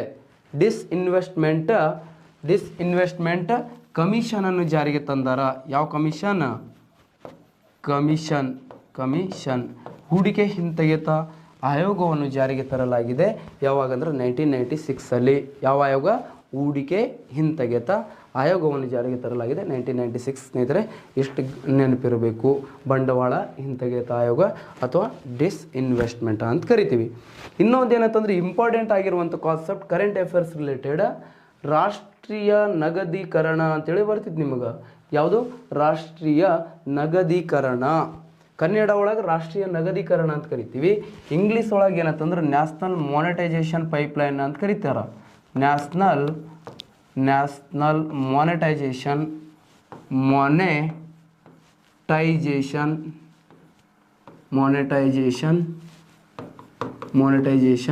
ಪೈಪ್ಲೈನ್ ಅಂತ ಕರೀತಾರೆ. ಪೈಪ್ಲೈನ್ ಅಂತಂದ್ರೆ ನಮ್ಮ ಮಂದಿ ಅಂತ ತಿಳ್ಕೊಳ್ತಾರೆ ಗೊತ್ತಾ? ನ್ಯಾಷನಲ್ ಮಾನಿಟೈಸೇಷನ್ ಪೈಪ್ಲೈನ್ ಅಂತಂದ್ರೆ ಹಿಂಗೆ ಕ್ವಶನ್ ಕೇಳಿ ನಿಮಗೆ ಏನು ಕೊಡ್ತಾರೆ, 4 ಆಪ್ಷನ್ಸ್ ಕೊಡ್ಬಿಡ್ತಾನೆ. 1ನೇ ಆಪ್ಷನ್ಸ್ ಏನು ಕೊಡ್ತಾನೆ ಗೊತ್ತಾ? ಇದೊಂದು ಪ್ರಪಂಚದ ಅತಿ ಉದ್ದವಾಗಿರುವಂಥ LPG ಸಂಪರ್ಕವನ್ನು ಹೊಂದಿರುವ ಪೈಪ್ಲೈನ್ ಆಗಿದೆ. ಬೆಂಕಿ ಇದೆ ಕರೆಕ್ಟ್ ಅಂತೇಳಿ ಅರ್ಧ ಮಂದಿ ಪೈಪ್ಲೈನಿಗೆ ಹಾಕಿಬಿಟ್ರು, LPG ಪೈಪ್ಲೈನಿಗೆ ಹಾಕಿಬಿಟ್ರು. 2ನೇ ಆಪ್ಷನ್ಸಲ್ಲಿ ಇರ್ತದ, ಇದೊಂದು ಸಮುದ್ರದ ಮಾರ್ಗದಲ್ಲಿ ಮೂಲಕ ಇದು ಟೆಲಿಕಮ್ಯುನಿಕೇಷನ್ಗೆ ಸಂಬಂಧಿಸಿದ ಉದ್ದದ ಪೈಪ್ಲೈನ್ ಆಗಿದೆ. 3 ಆಯಿತು. 4ನೇದು ವಿದೇಶಿ ವ್ಯಾಪಾರ ಮಾಡುವಾಗ ಕಚ್ಚಾ ತೈಲನ್ನು ಇಂಪೋರ್ಟ್ ಮಾಡುವಾಗ ಬಳಸುವಂಥ ಪೈಪ್ಲೈನ್ ಆಗಿದೆ. ಓಕೆ, 3 ಆಯಿತು. 4ನೇದು ಮ್ಯಾಲೆ ಯಾವುದು ಅಲ್ಲ ಅಂತಂದ್ರೆ ಅರ್ಧ ಮಂದಿ ಎಲ್ಲ ಮ್ಯಾಲಿನ 3 ಹಾಕಿಬಿಡ್ತಾರೆ, ಯಾವುದರ ಒಂದು ಅವ್ರು ತಿಳಿದಿದ್ದು. ಇಲ್ಲ ಕೆಲವೊಬ್ಬರು ಶಾಣೆ ಮಂದಿ ಇದ್ದವ್ರು ಈ ಮೇಲಿನ ಯಾವುದು ಅಲ್ಲ ಹಾಕ್ತಾವು. ಯಾಕಂದ್ರೆ ಯಾವುದು ಅಲ್ಲ ಕರೆಕ್ಟ್ ಆಗ್ಬೋದಂತ ಅವರೇ ವಿನ್ ಆಗ್ತಾರೆ. ಇಲ್ಲಿ ಯಾವುದು ಅಲ್ಲ. ಯಾಕಂದ್ರೆ ಪೈಪ್ಲೈನ್ ಅಂತಂದ್ರೆ ಏನು? ನ್ಯಾಷನಲ್ ಮಾನಿಟೈಸೇಷನ್ ಪೈಪ್ಲೈನ್ ಅಂತಂದ್ರೆ ಸರ್ಕಾರದ ಅಧೀನದಲ್ಲಿರುವಂಥ ಆಸ್ತಿಗಳನ್ನು ಒಂದು ನಿರ್ದಿಷ್ಟ ಅವಧಿಗೆ ಯಾರಿಗೆ ಕೊಡೋದು? ಅವಧಿಗೆ ಖಾಸಗಿಯವರಿಗೆ ಏನು ಮಾಡೋದು? ಲೀಸಿಗೆ ಅಥವಾ ಗುತ್ತಿಗೆ ಆಧಾರದ ಮೇಲೆ ಕೊಡ್ಬಿಡೋದು. ಓಕೆ, ಒಂದು ಟರ್ಮಿಗೆ ರೀ. ಲೀಸಿಗೆ ಮತ್ತು ರೆಂಟಿಗೆ ಏನು ರೀ ಸರ್ ವ್ಯತ್ಯಾಸ ಅಂತ ಕೇಳಿದ್ರೆ, ರೆಂಟ್ ಅಂತಂದ್ರೆ ಮಂತ್ಲಿ ಪೇ ಮಾಡ್ಕೋತ ಹೋಗಬೇಕು. ಲೀಸ್ ಅಂತೇಳಿ ಬಂದುಬಿಟ್ರೆ ಒಂದು ಪರ್ಟಿಕ್ಯುಲರ್ ಟರ್ಮ್ ಎಷ್ಟಂದ್ರೆ 3 ಇಯರ್ಸ್ ಆಗ್ಬೋದು, 6 ಇಯರ್ ಆಗ್ಬೋದು, ಅಥವಾ 10 ಇಯರ್ ಆಗಿರ್ಬೋದು, ಅಪ್ ಟು 20 ಇಯರ್ಸ್ ತನೂ ಆಗ್ಬೋದು ಲೀಸ್. ಓಕೆ, ಅದಕ್ಕೆ ಲಿಮಿಟ್ ಏನಿಲ್ಲ. ಡಿಪೆಂಡ್ ಆನ್ ಲೀಸ್ ಕೊಡೋರು ಮತ್ತೇನು ಲೀಸನ್ನು ಇಸ್ಕೊಳ್ಳೋರು ಏನಂತ ಲೀಸಿಗೆ ಏನು ತಗೊಳ್ತಾರಲ್ಲ ಅವ್ರ ನಡುವಿನ ಒಪ್ಪಂದದ ಆಧಾರದ ಮೇಲೆ ಟರ್ಮ್ ಡಿಸೈಡ್ ಆಗ್ತದ. ಈಗ ಬಂಡವಾಳ ಇದು ಏನಂತಂದ್ರೆ ರಾಷ್ಟ್ರೀಯ ನಗದೀಕರಣಕ್ಕೆ ಒಂದು ಎಕ್ಸಾಂಪಲ್ ಹೇಳ್ತೀನಿ. ಒಂದು ರೋಡ್ ಅದ ಅಂತ ತಿಳ್ಕೊತಪ್ಪ, ಇದು ಒಂದು ರೋಡ್ ಅಂತ ತಿಳ್ಕೊಳ್ರಿ. ಯಾವ ರೋಡ್ ಇದು? ಒಂದು ರೋಡ್. ಎಲ್ಲಿಂದ ಎಲ್ಲಿ ಅಂತ ಕೇಳಿದ್ರೆ ಧಾರವಾಡಿಂದ ಕಲಬುರ್ಗಿಗೆ ರೋಡ್ ಅದ. ಧಾರವಾಡಿಂದ ಕಲಬುರ್ಗಿಗೆ ಒಂದು ರೋಡ್ ಅದ. ಈ ರೋಡನ್ನು ಏನಂತಂದ್ರೆ ಗೌರ್ಮೆಂಟ್ದವ್ರು ಏನನ್ನು ಮಾಡಿದ್ದಾರೆ ಗೊತ್ತಾ? ಈ ರೋಡನ್ನು ಯಾವ ಕಂಪ್ನಿಗೆ ಏನಂತಂದ್ರೆ ಒಂದು ಕಂಪ್ನಿ ಐತಿ ಇಂಡಿಯಾ ಒಳಗೆ, ಸನಿ ಕಂಪ್ನಿ ಅಂತೇಳಿ. ಯಾವ ಕಂಪ್ನಿ? ಸನಿ ಕಂಪನಿ ಅಂತೇಳಿ, ಕಂಪನಿ ಅಂತೇಳಿದೆ. ಯಾವ ಕಂಪ್ನಿ ಇದೆ? ಸನಿ ಕಂಪ್ನಿ. ಈ ಸನಿ ಕಂಪ್ನಿದವ್ರಿಗೆ ಏನು ಮಾಡಿದರು? ಲೀಸಿಗೆ ಕೊಟ್ಟರು. ಎಷ್ಟು ವರ್ಷಕ್ಕೆ ಲೀಸಿಗೆ ಕೊಟ್ಟರು ಅಂತ ಕೇಳಿದ್ರೆ 15 ಇಯರಿಗೆ ಕೊಟ್ಟರು. 15 ವರ್ಷಕ್ಕೆ ಲೀಸಿಗೆ ಕೊಟ್ಟರು ಗೌರ್ಮೆಂಟ್ದವರು. ಎಷ್ಟು ರೂಪಿಗೆ ಲೀಸಿಗೆ ಕೊಟ್ಟರು ಅಂತ ಕೇಳಿದ್ರೆ 5000 ಕ್ರೋಡಿಗೆ ಕೊಟ್ಟರು. ಎಷ್ಟು ಕೋಟಿ? 5000 ಕೋಟಿ ರೂಪಿಗೆ ಏನು ಮಾಡಿದರು? ಲೀಸಿಗೆ ಕೊಟ್ಟರು. ಎಷ್ಟು ಸಾವಿರ? 5000 ಕೋಟಿಗೆ ಏನಂತಂದ್ರೆ ಸನಿ ಕಂಪ್ನಿಗೆ ಈ ಕಲಬುರ್ಗಿಯಿಂದ ಧಾರವಾಡಿಗೆ ಏನಂತಂದ್ರೆ ರೋಡನ್ನು ಲೀಸಿಗೆ ಕೊಟ್ಟರು. ಈ ಸನಿ ಕಂಪ್ನಿಗೆ ಏನ್ರಿ ಲಾಭ ಸರ್ ಲೀಸಿಗೆ ತೊಗೊಂಡು? ಸನಿ ಕಂಪ್ನಿಯವ್ರು ಏನು ಮಾಡ್ತಾರೆ ಗೊತ್ತಾ? ಇದನ್ನು ಏನು ಮಾಡ್ತಾರೆ? ಅಭಿವೃದ್ಧಿ ಪಡಿಸ್ತಾರ. ಏನು ಮಾಡ್ತಾರೆ? ಅಭಿವೃದ್ಧಿ ಪಡಿಸ್ತಾರೆ. ಅಭಿವೃದ್ಧಿ ಪಡಿಸಿದ ನಂತರ ಸರ್ ಏನು ಮಾಡ್ಬೇಕ್ರಿ ಅವರು? ಅಲ್ಲಿ ಇಲ್ಲಿ ಟೋಲ್ ಗೇಟ್ಗಳನ್ನು ಹಾಕೊಳ್ತಾರೆ ತಮ್ಮ. ಟೋಲ್ ಗೇಟ್ ಸುಂಕಗಳನ್ನು ಕಲೆಕ್ಟ್ ಮಾಡುವಂಥದ್ದು ಟೋಲ್ ಗೇಟ್ ಹಾಕಿಬಿಡ್ತಾರೆ ತಮ್ಮ. ಟೋಲ್ಗಳಿಂದ ಏನಂತಂದ್ರೆ ಬಂದಿರುವಂಥ ಹಣ ಯಾರು ತೊಗೊಳ್ತಾರೆ? ಈ ಕಂಪ್ನಿದವರೇ ತೊಗೊಳ್ತಾರೆ. ಮತ್ತೇನು ಮಾಡ್ತಾರೆ? ಅಲ್ಲಿ ಇಲ್ಲಿ ಏನಂತಂದ್ರೆ ರೋಡ್ ಆಜು ಬಾಜು ಏನಂತಂದ್ರೆ ಯಾರ್ಡ್ಗಳನ್ನು ಕೊಡ್ತಿರ್ತಾರೆ ತಮ್ಮ. ಸೀರಿಯಲ್ಗಳು ಯಾರ್ಡ್, ಕಾರ್ಸ್ಗಳು ಯಾರ್ಡ್, ಮತ್ತೇನಂತಂದ್ರೆ ಬ್ರಾಂಡೆಡ್ ಆಗಿರುವಂಥ ಏನಂತಂದ್ರೆ ಕ್ಲೋತ್ ಇರ್ತಾವಲ್ಲ, ಬಟ್ಟೆಗಳ ಯಾರ್ಡ್ ಆಗಿರ್ಬೋದು. ಯಾರ್ಡ್ಗಳನ್ನು ಕೊಡ್ತಾರಲ್ಲ, ಯಾರ್ಡ್ಗಳಿಂದ ಬಂದಿರುವಂಥ ಅಮೌಂಟ್ ಎಲ್ಲ ಈ ಕಂಪ್ನಿಯವರೇ ತೊಗೊಳ್ತಾರೆ. ಮತ್ತು ಅಲ್ಲಿ ಇಲ್ಲಿ ಏನು ಮಾಡ್ತಾರೆ? ಆಜು ಬಾಜು ರೋಡಿಗೆ ಏನು ಮಾಡ್ತಾರೆ ಅವ್ರು ಏನಂದ್ರೆ ಕೆಲವೊಂದು ಏನಂತಂದ್ರೆ ವಾಣಿಜ್ಯ ಮಳಿಗೆಗಳಿಗೆ ಅಂತಂದ್ರೆ ಅಂಗಡಿಗಳಿಗೆ ಕೂಡ ಏನಂತಂದ್ರೆ ಅವ್ರು ಕೊಡ್ಬೋದು ಪರ್ಮಿಷನ್. ಇವೆಲ್ಲಗಳಿಂದ ಏನಾಗ್ತದ? ಈ ಕಂಪ್ನಿಗೆ ಏನಂತಂದ್ರೆ ಲಾಭ ಆಗ್ತದ. ಸೊ ಇದಕ್ಕೇನಂತಂದ್ರೆ ವಿರೋಧ ಪಕ್ಷದವರು ಇದನ್ನು ನಿರ್ಮಲಾ ಸೀತಾರಾಮ್ ಏನಂತಂದ್ರೆ ಜಾರಿಗೆ ತಂದರು. ಓಕೆ, ಹಣಕಾಸು FM ಆಗಿರುವಂಥ ನಿರ್ಮಲಾ ಸೀತಾರಾಮ್ ಮೇಡಮ್ ಅವರು, ನಿರ್ಮಲಾ ಸೀತಾರಾಮ್ ಅತ್ತಿ ಅಂತ ಕರಿತೀವಿ ಅವರನ್ನು. ಅವ್ರು ಏನು ಮಾಡಿದರು? ಇದಕ್ಕೆ ಚಾಲನೆ ಕೊಟ್ಟರು ಅವರು. ಓಕೆ, ಅದಕ್ಕೆ ವಿರೋಧ ಪಕ್ಷದವರು ಇದಕ್ಕೆ ವಿರೋಧ ಮಾಡಿದರು. ಯಾಕ್ರಿ ಎಂಥ ಚಂದ ಗೌರ್ಮೆಂಟ್ ಅಧೀನದಲ್ಲಿ ಇದ್ದಿದ್ದೆಲ್ಲ ಪ್ರೈವೇಟಿಗೆ ಕೊಡತ್ತೀರಿ, ನೀವು ಪ್ರೈವೇಟಿಗೆ ಮಾಡತ್ತೀರಿ, ಖಾಸಗೀಕರಣ ಮಾಡತ್ತೀರಿ ಅಂದ್ರೆ ಅವಾಗೇನಂತಂದ್ರೆ ನಿರ್ಮಲಾ ಸೀತಾರಾಮ್ ಹೇಳ್ತಾರೆ ನಕ್ಕೋತ, ನಾನು ನೋಡ್ರಿ ಕಾಕಾಗಳ ನಾನೇನಂತಂದ್ರೆ ಇದನ್ನು ಮಾರ್ತಿಲ್ಲ. ಓಕೆ, ಸರ್ಕಾರದ ಆಸ್ತಿನ ಮಾರ್ತಿಲ್ಲ, ನಾನು ಒಂದು ನಿರ್ದಿಷ್ಟ ಅವಧಿಗೆ ಲೀಸಿಗೆ ಕೊಡ್ತಿದ್ದೀನಿ ಮಾತ್ರ. ಅದರಿಂದ ಸರ್ಕಾರಕ್ಕೆ ಏನು ಮಾಡಲಾರ್ದಂಗೆ ಏನಂತಂದ್ರೆ 5000 ಕೋಟಿ ಲಾಭ ಬಂತು. ಇನ್ನು ಇನ್ನೊಂದು ಎಕ್ಸಾಂಪಲ್ ಹೇಳ್ತೀನಿ. ಇಲ್ಲಿ ಒಂದೇನಂದ್ರೆ ರೈಲ್ವೆ ಸ್ಟೇಷನ್ ಇರ್ತದ. ರೈಲ್ವೆ ಸ್ಟೇಷನ್ ಆಜು ಬಾಜು ವೇಸ್ಟ್ ಜಾಗ ಬಿದ್ದಿರ್ತದ. ವೇಸ್ಟ್ ಜಾಗ, ಹಂದಿಗಳು ಮಕ್ಕೊಂಡಿರ್ತಾವಲ್ಲಿ, ಏನಿಲ್ಲ, ಎಲ್ಲ ವೇಸ್ಟೇಜ್ ಜಾಗ ಅದು. ಅಂಥ ಜಾಗವನ್ನು ಏನು ಮಾಡೋದು? ಲೀಸಿಗೆ ಕೊಡೋದು. ಲೀಸಿಗೆ ಕೊಟ್ಟಾಗ ಏನಂತಂದ್ರೆ ಅವ್ರು ಲೀಸ್ ತೊಗೊಂಡಿರುವಂಥ ಕಂಪ್ನಿ, ಇದೇ ಕಂಪ್ನಿಯವ್ರು ಏನು ಮಾಡೋದು? ಒಂದು ಏನಂತಂದ್ರೆ ಅಲ್ಲಿ ಶಾಪಿಂಗ್ ಏನು ಮಾಡ್ಬೋದು? ಒಂದು ಸೆಡ್ಡನ್ನು ಹಾಕೊಂಡು ಏನಂತಂದ್ರೆ ಒಂದು ಶಾಪಿಂಗ್ ಮಾಲ್ ಥರ ಏನಂತಂದ್ರೆ ಅವ್ರು ಮಾಡ್ಬೋದು. ಎಲ್ಲ ಏನಂತಂದ್ರೆ ಮಟೀರಿಯಲ್ಸ್ಗಳನ್ನು ಮಾರ್ಬೋದು ಅವರು. ಓಕೆ, ಏನು ವೇಸ್ಟ್ ಇದ್ದಿದ್ದ ಜಾಗನ ಅಭಿವೃದ್ಧಿ ಪಡಿಸ್ಕೊಂಡು ಇದನ್ನು ಮಾಡತ್ತಾರಲ್ಲ, ಸರ್ವಿಸ್ ಕೊಡತ್ತಾರಲ್ಲ, ಇದು ಏನಂತಂದ್ರೆ ಸರ್ಕಾರಕ್ಕೆ ಏನು ಮಾಡ್ಲಾರ್ದಂಗೆ ಇನ್ಕಮು ಬಂದಂಗೆ ಆಯಿತು, ಮತ್ತು ಪ್ರೈವೇಟ್ ಸೆಕ್ಟರ್ಗೂ ಬದುಕ್ದಂಗೆ ಆಗ್ತದೆ, ಮತ್ತು ಉದ್ಯೋಗಗಳು ಕೂಡ ಸೃಷ್ಟಿ ಆದಂಗೆ ಆಗ್ತದೆ ಅಂಥೇಳಿ ರಾಷ್ಟ್ರೀಯ ನಗದೀಕರಣದ ಕಾನ್ಸೆಪ್ಟನ್ನು ಕೊಟ್ಟರು. National monetisation pipeline. ಡೈರೆಕ್ಟ್ ರಾಷ್ಟ್ರೀಯ ನಗದೀಕರಣ, ನ್ಯಾಷನಲ್ ಮಾನಿಟೈಸೇಷನ್ ಪೈಪ್ಲೈನ್ ಅಂತಂದ್ರೆ ಸರ್ಕಾರದ ಅಧೀನದಲ್ಲಿರುವಂಥ ಆಸ್ತಿಗಳನ್ನು ಏನು ಮಾಡಬೇಕು? ಒಂದು ನಿರ್ದಿಷ್ಟ ಟರ್ಮ್ಗೆ ಖಾಸಗಿಯವರಿಗೆ ಲೀಸಿಗೆ ಬಿಟ್ಟುಕೊಡೋದನ್ನೇ ಅಥವಾ ಗುತ್ತಿಗೆ ಆಧಾರದ ಮೇಲೆ ಬಿಟ್ಟುಕೊಡೋದನ್ನೇ ರಾಷ್ಟ್ರೀಯ ನಗದೀಕರಣ ಅಂತ ಕರೀತಾರೆ ಸ್ನೇಹಿತರೆ. ಇಷ್ಟು ಗೊತ್ತಿರಬೇಕು. ರೈಟ್, ನೆಕ್ಸ್ಟ್ 1991 ಕೈಗಾರಿಕಾ ನೀತಿಯ ಲಕ್ಷಣಗಳು. Futures of 1991 new industrial policy. ಹೊಸ ಕೈಗಾರಿಕಾ ನೀತಿ ಏನೆಲ್ಲ ಫ್ಯೂಚರ್ಸ್ಗಳಿದಾವ್ರಿ, ಲಕ್ಷಣಗಳು ಏನೇನು ಅದಾವ ಅಂತ ಕೇಳಿದ್ರೆ, ಒಂದೇದು ಲೈಸೆನ್ಸ್ ಪದ್ಧತಿ, ಲೈಸೆನ್ಸ್ ಸಿಸ್ಟಮ್ ಅಂತ ಕರಿತೀವಿ, ಅಥವಾ ಪರವಾನಗಿ ಪದ್ಧತಿ ಅಂತ ಕರಿತೀವಿ. ಈ ಕೈಗಾರಿಕಾ ನೀತಿ ಹೇಳಿತ್ತು ರೀ 5 ಕೈಗಾರಿಕೆಗಳನ್ನು ಹೊರತುಪಡಿಸಿ, ಎಷ್ಟು ಕೈಗಾರಿಕೆಗಳನ್ನು ಹೊರತುಪಡಿಸಿ? 5 ಕೈಗಾರಿಕೆಗಳನ್ನು ಹೊರತುಪಡಿಸಿ ಉಳಿದೆಲ್ಲ ಕೈಗಾರಿಕೆಗಳನ್ನು ಏನು ಮಾಡ್ಬೇಕ್ರಿ? ಲೈಸೆನ್ಸ್ ಪದ್ಧತಿಯಿಂದ ಮುಕ್ತಗೊಳಿಸಬೇಕು ಅಂತೇಳಿ ಹೇಳಿತ್ತು. 1991 ಕೈಗಾರಿಕಾ ನೀತಿ. ನಿಮ್ಮ ಕ್ವಶನ್ ಬರ್ಬೋದು, 1991 ಇಂಡಸ್ಟ್ರಿಯಲ್ ಪಾಲಿಸನ್ ಲೈಸೆನ್ಸ್ ರಾಜ್ ಸಿಸ್ಟಮ್ ಅಂತೇಳಿ. ಅದೇ ಲೈಸೆನ್ಸ್ ರಾಜ್ ಸಿಸ್ಟಮ್ ಇದು. ಈ ಕೈಗಾರಿಕಾ ನೀತಿ ಹೇಳಿತ್ತು ಪ್ರಮುಖವಾಗಿರುವಂಥ 5 ಕೈಗಾರಿಕೆಗಳಿಗೆ ಮಾತ್ರ ಲೈಸೆನ್ಸ್ ಅಧೀನದಲ್ಲಿ ತರಬೇಕು. ಉಳ್ಕಿದ ಕೈಗಾರಿಕೆಗಳು ಲೈಸೆನ್ಸ್ ಅಧೀನದಲ್ಲಿ ತರುವಂಥ ಅವಶ್ಯಕತೆ ಇಲ್ಲ ಅಂತೇಳಿ ಹೇಳ್ತಾರೆ. ಲೈಸೆನ್ಸ್ ಪದ್ಧತಿ ಒಂದೇದು ಏನಪ್ಪ ಅಂತ ಕೇಳಿದ್ರೆ ಆಲ್ಕೋಹಾಲ್ ಇಂಡಸ್ಟ್ರೀಸ್.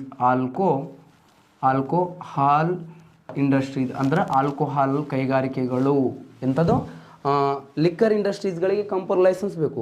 ಇವ್ಗೆ ಲೈಸೆನ್ಸ್ ಕೊಡಲಿಲ್ಲ ಅಂದ್ರೆ ಪ್ರತಿಯೊಂದು ಮನೆ ಏನಂತಂದ್ರೆ ಮಿನಿ ಬಾರ್ಗಳಾಗ್ಬಿಡ್ತಿದ್ವು. ಅಲ್ಲೇ ಏನು ಮಾಡೋದು, ಬಟ್ಟೆ ಇಳಿಸೋದೈತಿ, ಅಲ್ಲೇ 90 ತೊಗೊಂಡು ಮಕ್ಕಳೋದೈತಿ ನಮ್ಮ ಮಂದಿ. ಹಳ್ಳಿ ಒಳಗೆ ಈಗಲೂ ಕೂಡ ಏನಂದ್ರೆ ಬಟ್ಟೆ ಇಳಿಸೋದ್ರ ಮೂಲಕ ಫುಲ್ ಭರ್ಜರಿ ನಡೀತಿರ್ತದ, ಹೌದಾ? ಸೊ ಅದಕ್ಕೆ ಏನಂದ್ರೆ ಆಲ್ಕೋಹಾಲ್ ಇಂಡಸ್ಟ್ರೀಸ್. ಸೆಕೆಂಡ್ ಒನ್ ಯಾವುದು ಅಂತ ಕೇಳಿದ್ರೆ ತಂಬಾಕು ಮತ್ತು ಸಿಗರೇಟ್ ಇಂಡಸ್ಟ್ರೀಸ್. ಯಾವುದು? ತಂಬಾಕು ಮತ್ತು ತಂಬಾಕು ಪ್ಲಸ್ ಸಿಗರೇಟ್ ಕೈಗಾರಿಕೆಗಳು. ತಂಬಾಕು ಮತ್ತು ಸಿಗರೇಟ್ ಕೈಗಾರಿಕೆಗಳು ಇವುಗಳಿಗೂ ಕೂಡ ಲೈಸೆನ್ಸ್ ಬೇಕು. ಬಟ್ ಬಿಡಿ ಇಂಡಸ್ಟ್ರಿಯಲ್ಲಿ ಆಗಂಗಿಲ್ಲ, ಅದು ಕಾಟೇಜ್ ಇಂಡಸ್ಟ್ರಿಯಲ್ಲಿ ಹಾಕದ. ಕೈಯಿಂದ ಕಟ್ತೀವ್ರಿ, ಯಾವುದೇ ಯಂತ್ರಗಳನ್ನು ಬಳಸ್ಕೊಳ್ಳಂಗಿಲ್ಲ. ಅಲ್ಲಿ ಟೆಕ್ನಾಲಜಿಯನ್ನು ಬಳಸಲಾರದೆ ಏನು ಮಾಡ್ತೀವಿ, ಕೈಯಿಂದ ಕಟ್ತಾರಲ್ಲ, ಅದಕ್ಕೆ ಲೈಸೆನ್ಸ್ ಅವಶ್ಯಕತೆ ಇಲ್ಲ ಬಿಡಿ ಇಂಡಸ್ಟ್ರೀಸ್ಗಳಿಗೆ. ಬಟ್ ಏನಂದ್ರೆ ತಂಬಾಕು ಸಿಗರೇಟ್ ಕೈಗಾರಿಕೆಗಳಿಗೆ ಇದೆ. ಸರ, ತಂಬಾಕುನು ತಪ್ಪಲ ಮತ್ತು ಗಾಂಜಾನು ತಪ್ಪಲ. ಗೌರ್ಮೆಂಟ್ದವ್ರು ಗಾಂಜಾನ ಯಾಕೆ ಬ್ಯಾನ್ ಮಾಡಿದಾರ, ತಂಬಾಕುನ ಯಾಕೆ ಬ್ಯಾನ್ ಮಾಡಿಲ್ಲ? ಇದನ್ನು ನೀವೇನಂತಂದ್ರೆ ಓಡಿಸ್ ರೀತಿಯಲ್ಲಿ ಯಾಕ್ರಿ ಅಂತ ಕೇಳಿದ್ರೆ, ತಂಬಾಕು ಸಿಗರೇಟ್ ಸೇವನೆ ಮಾಡೋದ್ರಿಂದ ನಮ್ಮ ಕಂಟ್ರೋಲಲ್ಲಿ ನಾವು ಇರ್ತೀವಿ, ಯಾರನ್ನು ಅತ್ಯಾಚಾರ ಮಾಡೋಂಗಿಲ್ಲ. ಮತ್ತೇನಂದ್ರೆ ಇದರಿಂದ ನಮಗೇನಂದ್ರೆ ನಶಾನೂ ಇರೋಂಗಿಲ್ಲ ಅಷ್ಟೊಂದು. ಬಟ್ ಗಾಂಜಾ ಸೇವಿಸಿದ್ರ ಅಂತ ತಿಳ್ಕೊಳ್ರಿ ಸ್ನೇಹಿತರೆ, ನಮ್ಮನ್ನು ನಾವು ಕಂಟ್ರೋಲ್ ತಬ್ಬಿಡ್ತೀವಿ. ನಾವು ಏನು ಮಾಡ್ತೀವಿ ಅಂಥೇಳಿ ಪರಿಜ್ಞಾನ ನಮಗಿರಂಗಿಲ್ಲ. ಓಕೆ, ಸೊ ಅದಕ್ಕೇನಂದ್ರೆ ಒಂದು ಸಲ ಏನಂತಂದ್ರೆ ಗಾಂಜಾಗೆ ಅಡಾಪ್ಟ್ ಆದೀವಿ ಅಂತ ತಿಳ್ಕೊಳ್ರಿ, ಕಟ್ಕೊಂಡಿದ್ದು ಹೆಂಡ್ತಿಯನ್ನು ಬಿಡ್ತೀವಿ ಹೊರತು ಈ ಗಾಂಜಾನ ಬಿಡೋಂಗಿಲ್ಲ ಅಂತೇಳಿ ಹೇಳ್ತಾರೆ. ಸೊ ಅದಕ್ಕೇನಂತಂದ್ರೆ ಇದು ಮಾರಕವಾಗಿರುವಂಥ ಅಂಶಗಳು ಬಹಳಷ್ಟು ಇರ್ತದೆ. ಅದಕ್ಕಂತೇಳಿ ಗಾಂಜಾನ ಏನು ಮಾಡೋಂಗಿಲ್ಲ, ನಮ್ಮಲ್ಲಿ ಏನಂದ್ರೆ ಮುಕ್ತವಾಗಿ ಮಾರಕ್ಕೆ ಬಿಡೋಂಗಿಲ್ಲ. ತಂಬಾಕು ಸಿಗರೇಟ್ ಸೇದ್ರಿ ಸರ. ಮತ್ತು ತಂಬಾಕು ಸಿಗರೇಟ್ ಮೇಲೆ ಮೊದಲು ಏನಂತಂದ್ರೆ 25% ಯಾಡ್ ಕೊಡ್ತಿದ್ರು. ಯಾಡ್ ಅಂದ್ರೆ ಗೊತ್ತಾಕದ, ಮುಖೇಶ್ ಬರ್ತಾನಲ್ಲ, ನಾನು ನಿಮ್ಮ ಮುಖೇಶ ಅಂತೇಳಿ ಬಂದಿರ್ತಾನಲ್ಲ, ಮುಖೇಶ್ ಯಾಡ್ ಕೊಡ್ತಿರ್ತಾನೆ ಸ್ನೇಹಿತರೆ, ತಂಬಾಕುನ ಸೇವನೆ ಮಾಡಕ್ಕೆ ಹೋಗ್ಬೇಡ್ರಿ, ಹಾಳಾಗ್ತೀರಿ ಅಂತ. ಬಟ್ ಸರ ಯಾಡ್ ಕೊಡು, ಈಗ 75% ಯಾಡ್ ಕೊಡ್ತಾರೆ ಅದ್ರ ಬಾಕ್ಸ್ ಮೇಲೆ, ಸಿಗರೇಟ್ ಬಾಕ್ಸ್ ಮೇಲೆ. ಸರ್ ಯಾಡ್ ಕೊಡೋ ಬದಲಿ ಸುಮ್ಮನೆ ಅದನ್ನು ಬ್ಯಾನ್ ಮಾಡಿಬಿಟ್ರೆ ಹಾಕೋದಲ್ರಿ. ಬ್ಯಾನ್ ಮಾಡಿದ್ರೆ ಗೌರ್ಮೆಂಟ್ ಹೆಂಗೆ ನಡಿಬೇಕು ರೀ ಅಪ್ಪ? ನಾವು ನಿಮಗೆ ಏನಾದ್ರು ತಂಬಾಕು ಸಿಗರೇಟ್ ತಿನ್ನಿರಿ ಸೇದ್ರಿ ಅಂತ ಹೇಳ್ತಿಲ್ಲ, ನಿಮಗೆ ಜಾಸ್ತಿ ಆಗೋದ್ರೆ ನೀವು ಸೇದತ್ತೀರಿ. ಸೊ ಅದಕ್ಕೆ ಅಂದ್ರೆ ನಮಗೆ ಇನ್ಕಮ್ ಬರ್ತಿತ್ತು ಅಂತೇಳಿ ಅದನ್ನು ಮಾಡುವಂಥದ್ದು ಇರಲಿ. ಮೂರನೇದು ಯಾವುದು ಅಂತ ಕೇಳಿದ್ರೆ ಕೈಗಾರಿಕಾ ಸ್ಫೋಟಕಗಳು.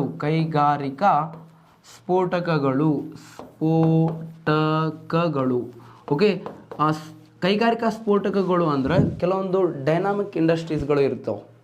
ಡೈನಾಮಿಕ್ ಅಂತಂದ್ರೆ ಸ್ಫೋಟಕಗಳ ಕೈಗಾರಿಕೆಗಳು ರೀ.